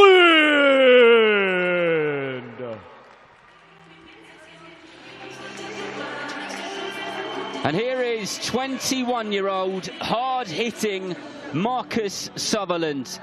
The last 2 Queensberry shows that he's boxed on ended in the opening round. 6 of his 10 fights haven't gone the distance. And he's been compared to Nick Ball because of the way that he's built, the way that he fights, and that kind of no-nonsense attitude which he carries with him inside that squared ring. Ladies and gentlemen, this is a battle of the undefeated. 8 rounds scheduled for the vacant BUI Celtic Featherweight Championship. Brought to you by Frank Warren for Queensberry, along with their great sponsors, 32 Red, Unibet, Riyadh Season, That Prize Guy, and Global Next Trade. The judges are Kenny Pringle, Darren Maxwell, and Victor Laughlin.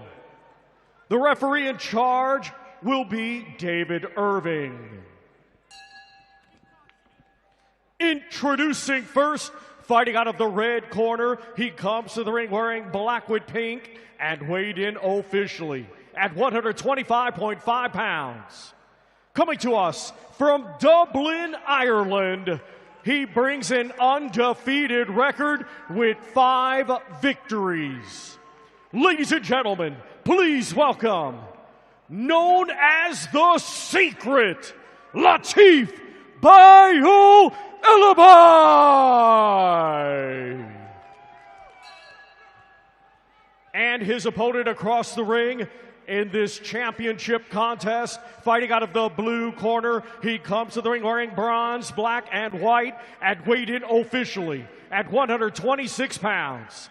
Hailing from Shotts, Scotland, he is undefeated with 10 wins. 6 of his 10 wins come by way of knockout.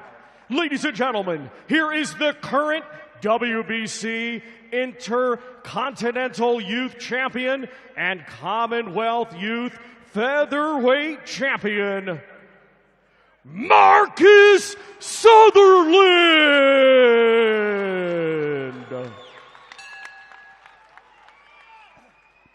Hey Marcus, Latif. Okay, let me see a clean fight.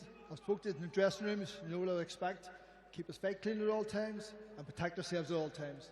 Okay lads, touch gloves. God bless.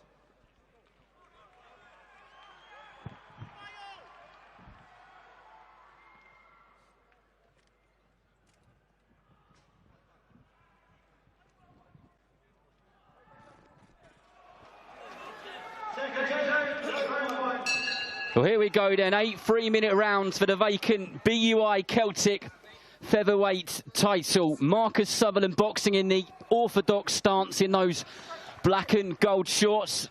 In there against Latif Bayo Elabai from Dublin in Ireland. And he's straight out on the front foot in the southpaw stance, just trying to establish that jab. Sutherland almost always starts quick and tries to pile the pressure on. But probably the toughest opponent he's had so far. And Elabai most certainly believes that he is. And he feels that Sutherland has been well matched in his words. But we'll find that out in a moment, Josh. Yeah, this is definitely a step up for Marcus tonight. So he's going to have his work cut out. You know, his opponent here looks relatively experienced in that as well. He's nice and patient and holding the centre of the ring here. So yeah, it's going to be a tough fight. It's a highly skilled fight. You know, they both look very well matched, evenly matched at the minute. They do look well matched so far. Alibi switched stance a couple of times. Was started in a southpaw stance, flicking out that jab, and then switched to orthodox, sticking around in that as things stand. Sutherland trying to pick his shots well. And that right hand landed on the glove rather than on the head, but it was a good reaction from the crowd in the corner. And Alibi doing plenty to just try and keep the brain ticking over of Sutherland. Busy with that lead hand, just trying to keep him guessing at all times and just keep him thinking. Yeah, he's controlling the distance well. He's keeping relatively patient. You know, he's not giving away too much ground. He's kind of holding his feet and holding his ground.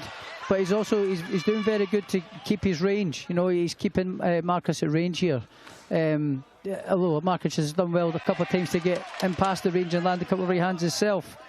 But yeah, I think it's a good patch here from him. Well, both fighters just working each other out at the moment as Latif circles round the outskirts of the ropes. And Sutherland almost always the fighter on the front foot, and that's not been too dissimilar in the 10 previous bouts which he's been in. He landed a couple of decent shots there, but Latif Alibi comes back with one of his own. He's really got to be on his A game and be locked in, has Sutherland. Nipped in a couple of nice sneaky body shots there as well. As Sutherland jumped in there, he caught him a couple of good body shots as he jumped in. I think Sutherland is going to have to do a bit of work here to try and get Alibi in the right place for the right amount of time, because every time he gets him on the ropes or he gets him in the corner, he does a good job of escaping, doesn't he? Yeah, he's going to have to think of a little bit more creative ways to start his attacks. He can't just jump in. He's nice and patient as his opponent here, so Marcus can't jump in recklessly with his big overhand right and left hooks. He has to maybe get him behind his jab, a little bit of phase, close the gap, a little bit of throw a couple of punches out the range just so he can close the range, to get your feet in close, a little bit closer to him, and then he can get in and let his shots off. That's it. Can Sutherland get his feet close enough to let go the sort of shots which he likes to throw, and the sort of shots which we've seen him land and finish opponents with in the blink of an eye. As I said, the 2 previous Queensberry shows which he's been on are both lights out in the opening round. He's built a bit of a reputation. Can he build on it?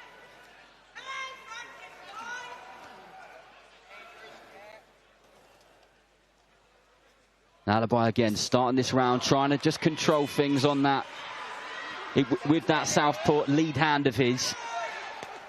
As he lands a right hook to the body, Sutherland straight back with a right hand over the top, and he just catches him on the temple with that jab.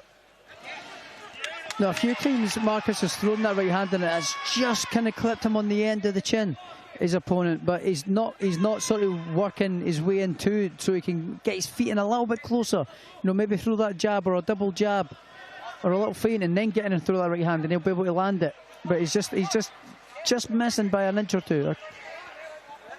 But his opponent here is very patient. He's boxing slick off the back foot here and switching stances and that as well. Yeah, he's making it difficult, isn't he? It's an awkward opponent. Yeah, he's making sure that he's hard work to read by switching stances there. He kind of changes the rhythm of his punches as well. And he's busy with that lead hand, feints with it constantly. But when Sutherland starts to pile the pressure on and tries to corner him, he's good at getting himself out of there, creating some space and then getting back to where he wants to be and doing what he wants to do.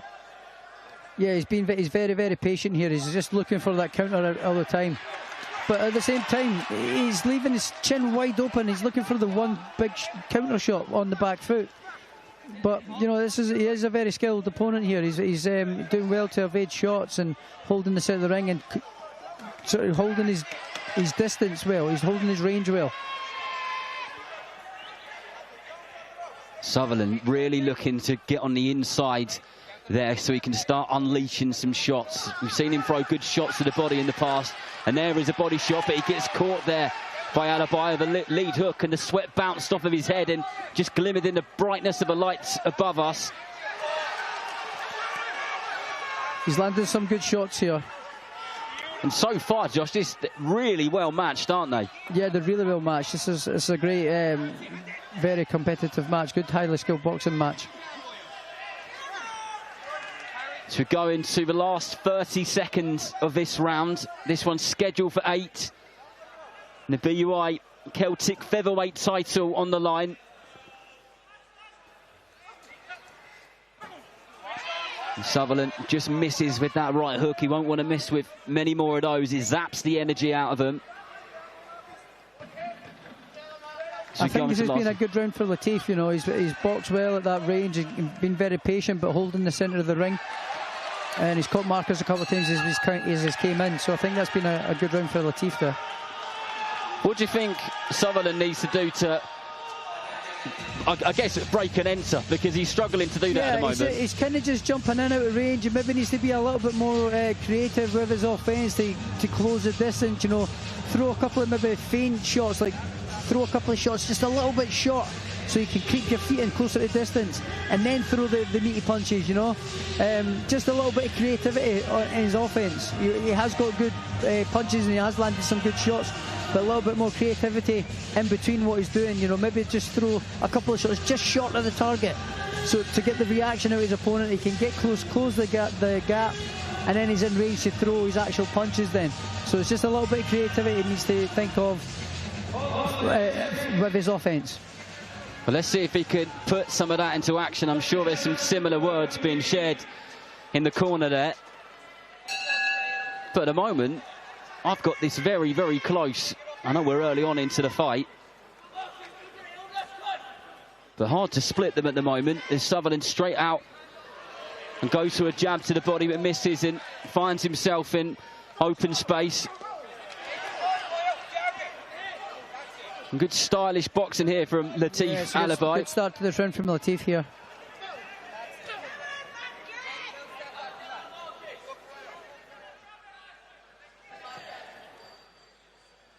Sutherland busier with that lead hand of his in this round, just setting Latif up for that right hand. He did get through with a shot a moment ago, but Alabai straight back to business as he switches stances. Landed a good shot to the body a moment ago.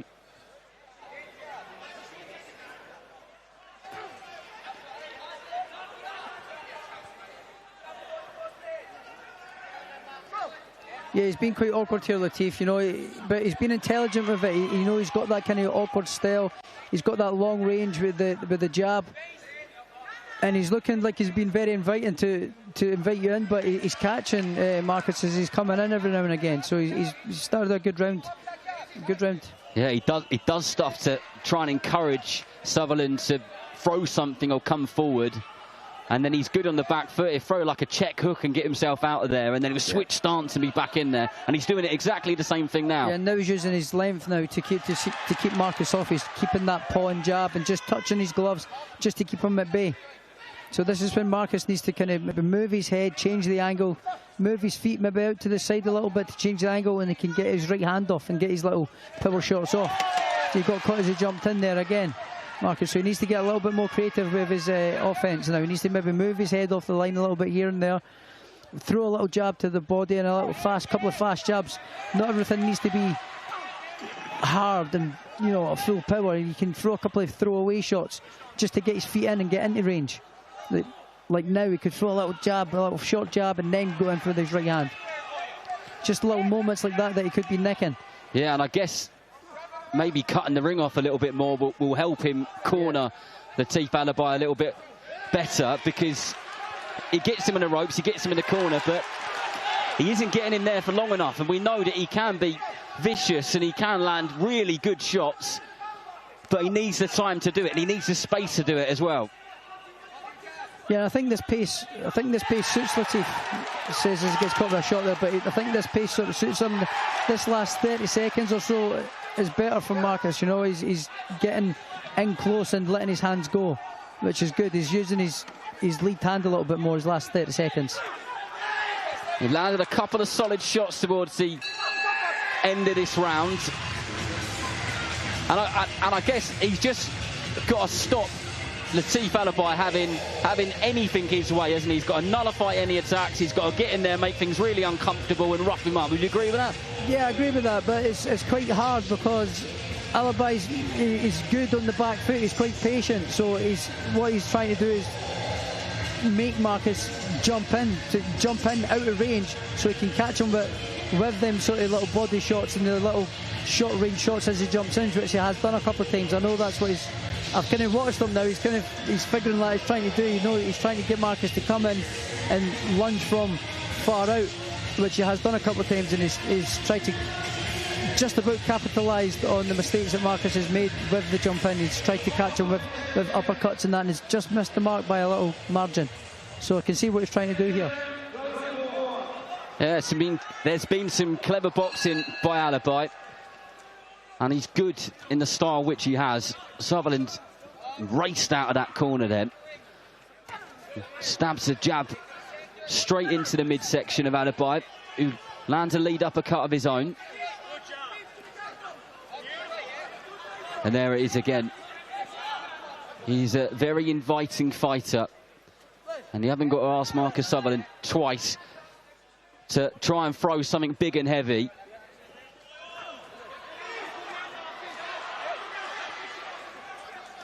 So what Marcus needs to do here now is do a little bit more of the front hand work. Close that distance, stab the body with the jab, stab it with throw a sharp jab at his face, and then go in with his right hand. Because when he does throw his right hand, he is catching him, but he's doing it from a little bit too far out every now and again. So he needs to use a little bit more of that front hand, get a little bit closer, and then he'll be able to use that right hand. He just got caught with a little left hook, which looked like it frustrated him more than anything. As Alibi is well and truly on the move. He boxes nicely on the back foot. Yeah, he's using his feet and his jab well here, these last 30 seconds. Now that's what Marcus has got to be careful of. You know, he just about walked into the uppercut there, jumping in away out of range. He needs to get his feet a little bit closer before he can start doing that.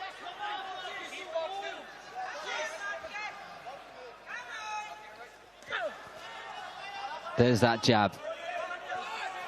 And you can see him looking for those openings, trying to work his man out. And there's a good straight right hand, straight through the middle.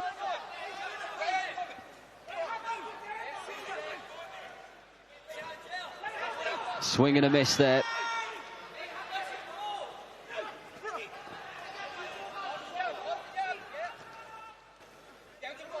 Alibi changes the speed of his punches as well, just to make things difficult. I think it's quite cute the way he's doing that. Sometimes he's throwing a sharp jab, then he's throwing a sort of soft jab, maybe a soft little bolo shot to the body, and then he's whipping in hooks to the head. I think he's varying up his shots quite well.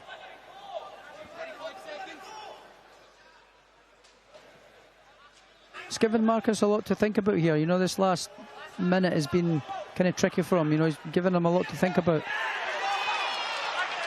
A big heavy right hand to the body from Sutherland, lands one upstairs, and here he goes now. A couple of those got through there from Sutherland, and Alibi looks at him and smiles, and the pink gum shield shines in the mouth of his. He's done well there, but I think he was hurt momentarily there. You know, he was shaky on the legs there for a couple of seconds, but he's done well to hide that. He's done well to not let Marcus notice that. Yeah, it didn't take him long, and he was back in it.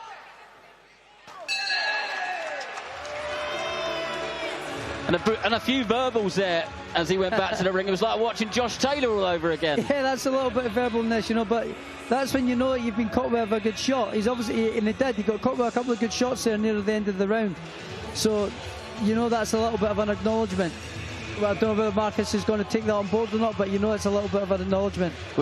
When there was a fight earlier on that me and Dev were doing, and one of the fighters shook their head to say, nah, like kind of that didn't register.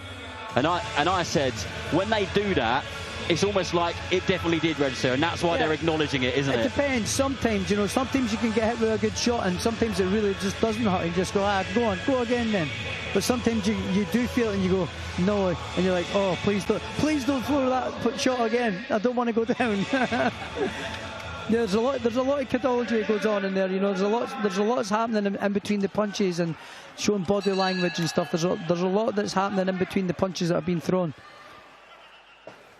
Again, Sutherland flies out of that blue corner with a jab down to the body. There's a straight right hand again. Alibi looks confident and he looks comfortable. There was only that moment where he looked like he was a bit wobbly for just a few seconds, but he was back in business. This is better from Marcus now. He's using his front hand a little bit more, you know, to close that distance and to close that gap. He's using the front hand, going up and down with it. He's not just walking in now. And he's become more accurate from doing it, hasn't he? Yeah, absolutely. He started getting off a couple of good right hands and left hooks. And I think the shots which Sutherland caught him with in that previous round, where the legs stirred a tiny bit, has given him a bit of confidence and maybe made him feel that, oh, actually, I can hurt this guy. Yeah. Because he showed me a glimpse of it. Yeah, no, he started this round well, Marcus has. He's using behind his jab, which is good. He needs to keep that up, because the more he does that, he gets more success. Alibi circling the outskirts of the ropes again, and I just gave him a bit of a hand gesture and said, come on, something like that. He wants him to commit, and then he can capitalise off the back of Sutherland committing.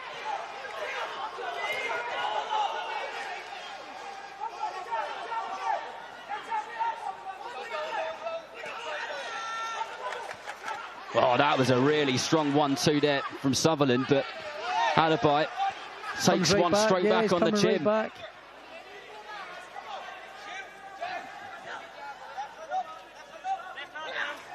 This has been a better round for Marcus.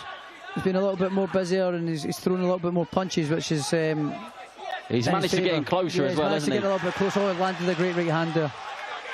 See, he got that success because he's thrown his front hand as well. He's using his lead hand to close the gap as a distraction for that right hand.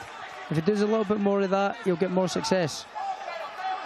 The hooks, oh, these are good shots from the pair of them. They're both exchanging some big, fantastic heavy shots here. Shots, and what a round we're having at the moment is Sutherland lunges in with the right hand. And then he got caught with the right hand himself as he landed it too. Yeah, it's been kind of you go, I go. But the hooks haven't been too successful because Alibi's good at changing his level and rolling underneath him, but he's made Sutherland miss a fair few times with those. I think this last minute, though, I think Marcus has been better this last minute. You know, he's landed a couple of meaty shots and got a little bit closer and closed the gap a little bit and landed the better shots. He's getting there, isn't he? Yeah, he's getting there. You can see that. Got caught high there. He was lucky there. Got caught high there. Just sensing that he's getting there. Yeah, I think he's starting to get to his opponent a little bit now. But he's got to be a little bit careful because he's still a sharp shooter on the ropes. He got caught right on the bell there. And for me, Alibi is one of those fighters. He's very good at making the opponent not look very good because of his style, because of his switching. His style's quite negative, and he's quite a negative style, you know. But it looks good on the eye. It's quite stylish. Yeah, it is. Yeah, it's quite stylish. He looks like an old school Adrian Broner a little bit. That style. He switches and he moves around and he changes stance. And it makes it look good and look comfortable when he's not comfortable. You know, he's playing a good game that way. But at the same time, you know, he's caught Marcus with some good shots on the counter. He's fighting a good fight, Alibi, and just watching his body language and the way that he's carrying himself in there, he's playing a few mind games as well. There's loads of smiling, loads of body language inviting him in. They've exchanged some brilliant shots. The moment that at the end of that previous round was great. Really all action stuff. Let's see if we have more of that in this 6th round of 8 if we get there.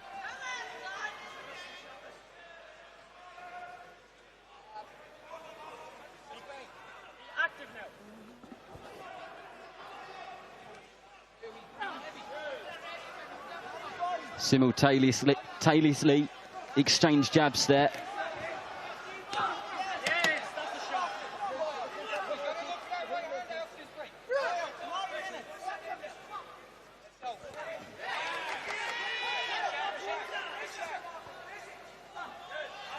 And a slow and steady start to this round. I was just about to say the same thing there. Oh, good left hand.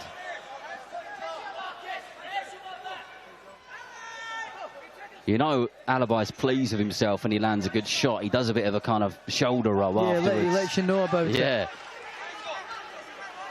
But isn't that when Sutherland needs to make him pay when he's admiring his work? I was just the way to say that. Yeah, Alibai has started this round well behind his jab and his long-range punching. You know, he's holding the distance well.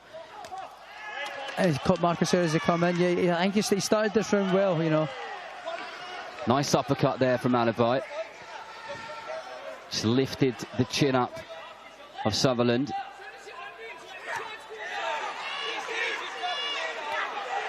A good couple of shots there. And over again. Every Marcus time. got caught with a body shot there as well. Looked like he felt that a little bit. He's done it. This has been a great couple of exchanges. They've both landed some really good punches here. They've both got good poker faces as well, haven't they? Yeah. They've been caught with stuff, but a good body shot as well from Marcus. Just crack on.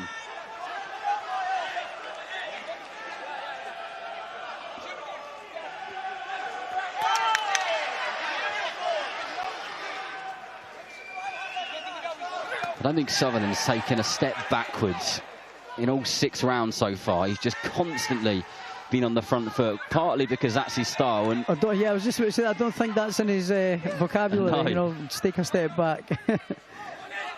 But also because Alibai he just looks very comfortable on the back foot. He is comfortable on the back foot. This has been quite a good round from Alibai in my book. You know, he's boxed very cleverly on the back foot. I don't know what happened there. It was just my blind spot. It was a slip of some sorts.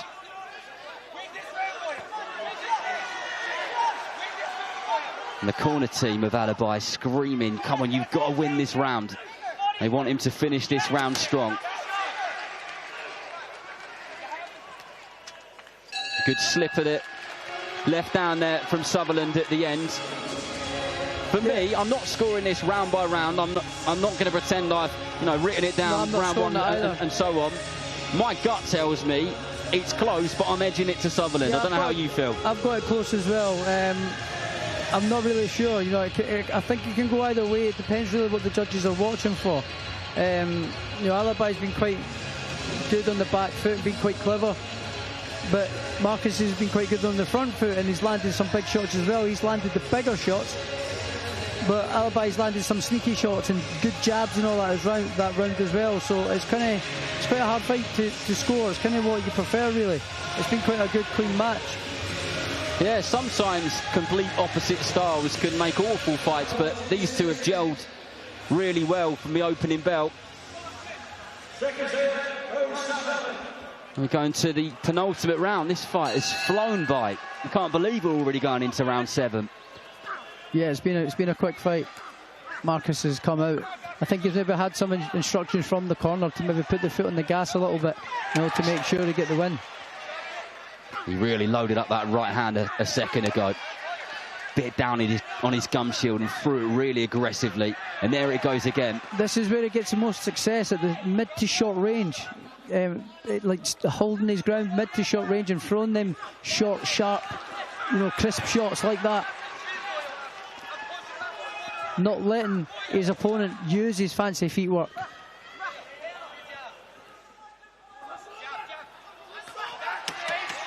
Good left hook there from Alibai, the corner celebrating that one. But the tempo of this fight. Oh, nice shot again from Alibai. Right uppercut straight up the middle. Nice couple of shots, right uppercut and the left hook. And Sutherland is a fit lad. He will continue the pace for as long as he can. He will see the 8 rounds out, working at a similar rate to he did in the first 30 seconds of the fight. This has been a good first round, from both of them. It's been very evenly matched this first minute. Alibai looks like he's picked up a little bit of a cut just on his right eye. Blood just ever so slightly dripping.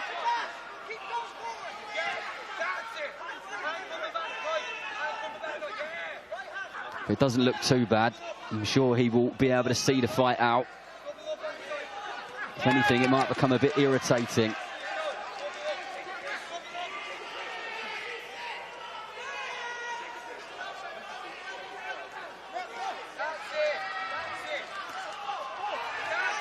Alibi having success with that jab, isn't he? It's been a good second minute for Alibi. You know, it's been quite a close first minute.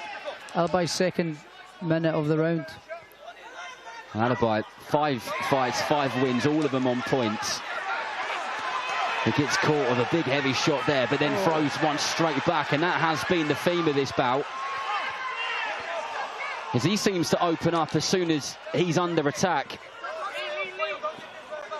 This is where Marcus needs to get now. He needs to sort of push his way in close, you know, do them little short, sharp jabs and keep in close, because when he is in close, he's getting them good shots off. He's done that so many times as Alibi. Kind of grabs hold of Sutherland and then turns him. And then he's back just trying to pepper him with the jab. Sutherland, with those hands together, loads up that right hand, throws it over the top. And good body shot as well.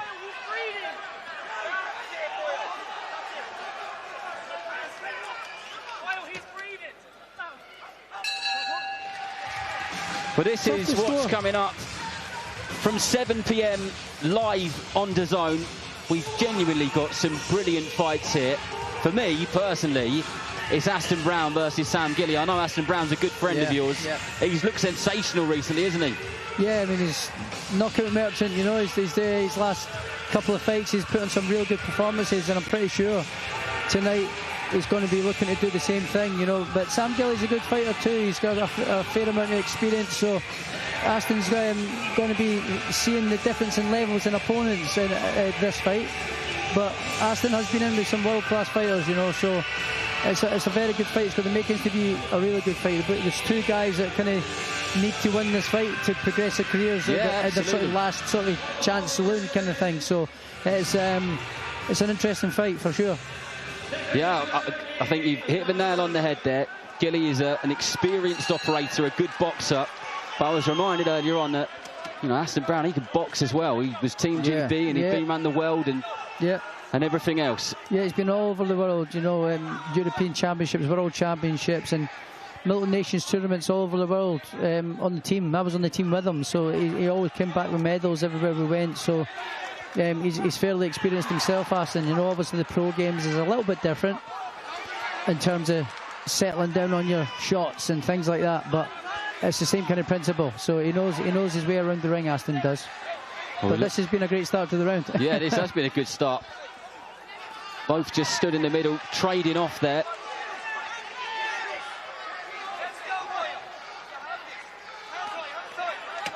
And both of them have got to have it in their mind that they've got 2 minutes to win it. Yeah, because it is a close fight. It could come down to this round, couldn't it? Yeah, I think so.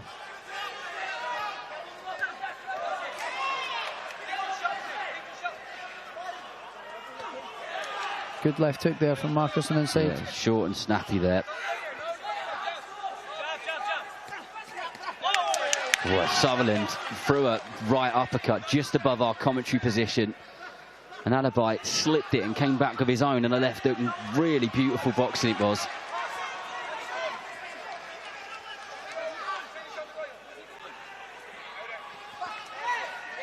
Marcus just let him out there, you know. He could have been throwing a couple of little short, fast jabs just to distract him there. Then he could have got that right hand off. He's just letting them escape a little bit out the corners and stuff. This is good boxing from Alibi. He's got tremendous shot selection as Alibi. He's hard to read. You know, 1 second he's upstairs and he's downstairs. He mixes it up. Must be a nightmare to defend against.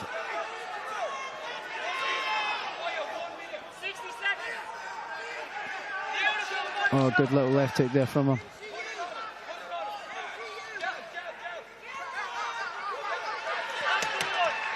Good return there. Good, nice response from Sutherland.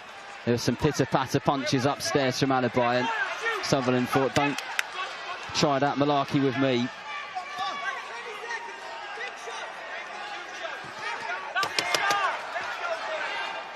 They've both landed some lovely shots this last round here. This is quite a hard round to score in my book, you know. They're both landing some good clean shots. It's kind of swinging one way then the other. It's going to be interesting to hear what the judges have said on this one, as long as we get their last few seconds to go, because Marcus Sutherland has constantly piled the pressure on in this fight, non-stop, walking forward, landed some excellent shots, but Alibi, yeah, he's boxed beautifully. I think I'd probably give Alibi that last round. I agree with you on that. He just landed a little bit more of the clean shots and kind of boxed his way around the ring quite nicely. So I give that last round to Alibi there. So I've obviously not got my scorecard in front of me, so I don't know who I gave it to, but it's been a very well evenly matched fight. And that's fight number 11 for Marcus Sutherland. And he looks, well, he looks knackered. Yeah. But this is what it's about. It's about stepping up the opponents, isn't it? And that was a really good step up an opponent. And we don't know if he's won it or not. Yeah, it's a close fight, you know. It could go either way here. I'm maybe leaning just a little bit more towards Alibi, but just maybe going on that last round, you know. He boxed really clever and got some good shots off. But it's been a good fight. It's been a good fight for these two lads. Both of them will learn. Both of them will learn a lot from this fight. But just a reminder that this is our last fight on the prelims, and then everything else live on DAZN from 7 p.m. That whole main card, and then afterwards there are 2 bonus fights after Nathaniel Collins versus Cristobal Lorente. Who will be victorious in that one? The winner will go on to fight for the WBC Featherweight Championship of the World. Still so much more to come between now and then. But Thomas Driver has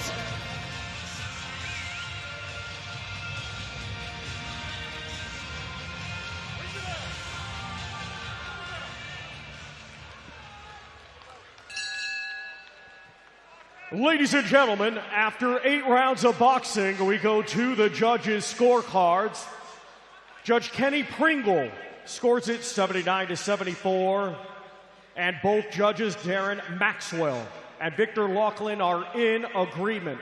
They both score it the same, 78-74, all for your winner by unanimous decision, still undefeated, and now the BUI Celtic Featherweight Champion,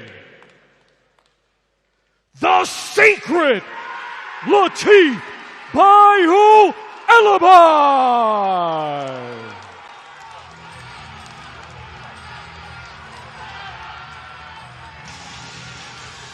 Well, congratulations to Latif Alibi. You can see how much that means to him. It was a tight fight. It was a close fight. Josh Taylor just about edged it to Alibi, but it really could have gone either way there. So congratulations to him. He is the BUI Celtic Featherweight Champion, and that wraps up the prelims. A big thanks to Josh Taylor. Remember, all the action to continue live on DAZN from 7 p.m.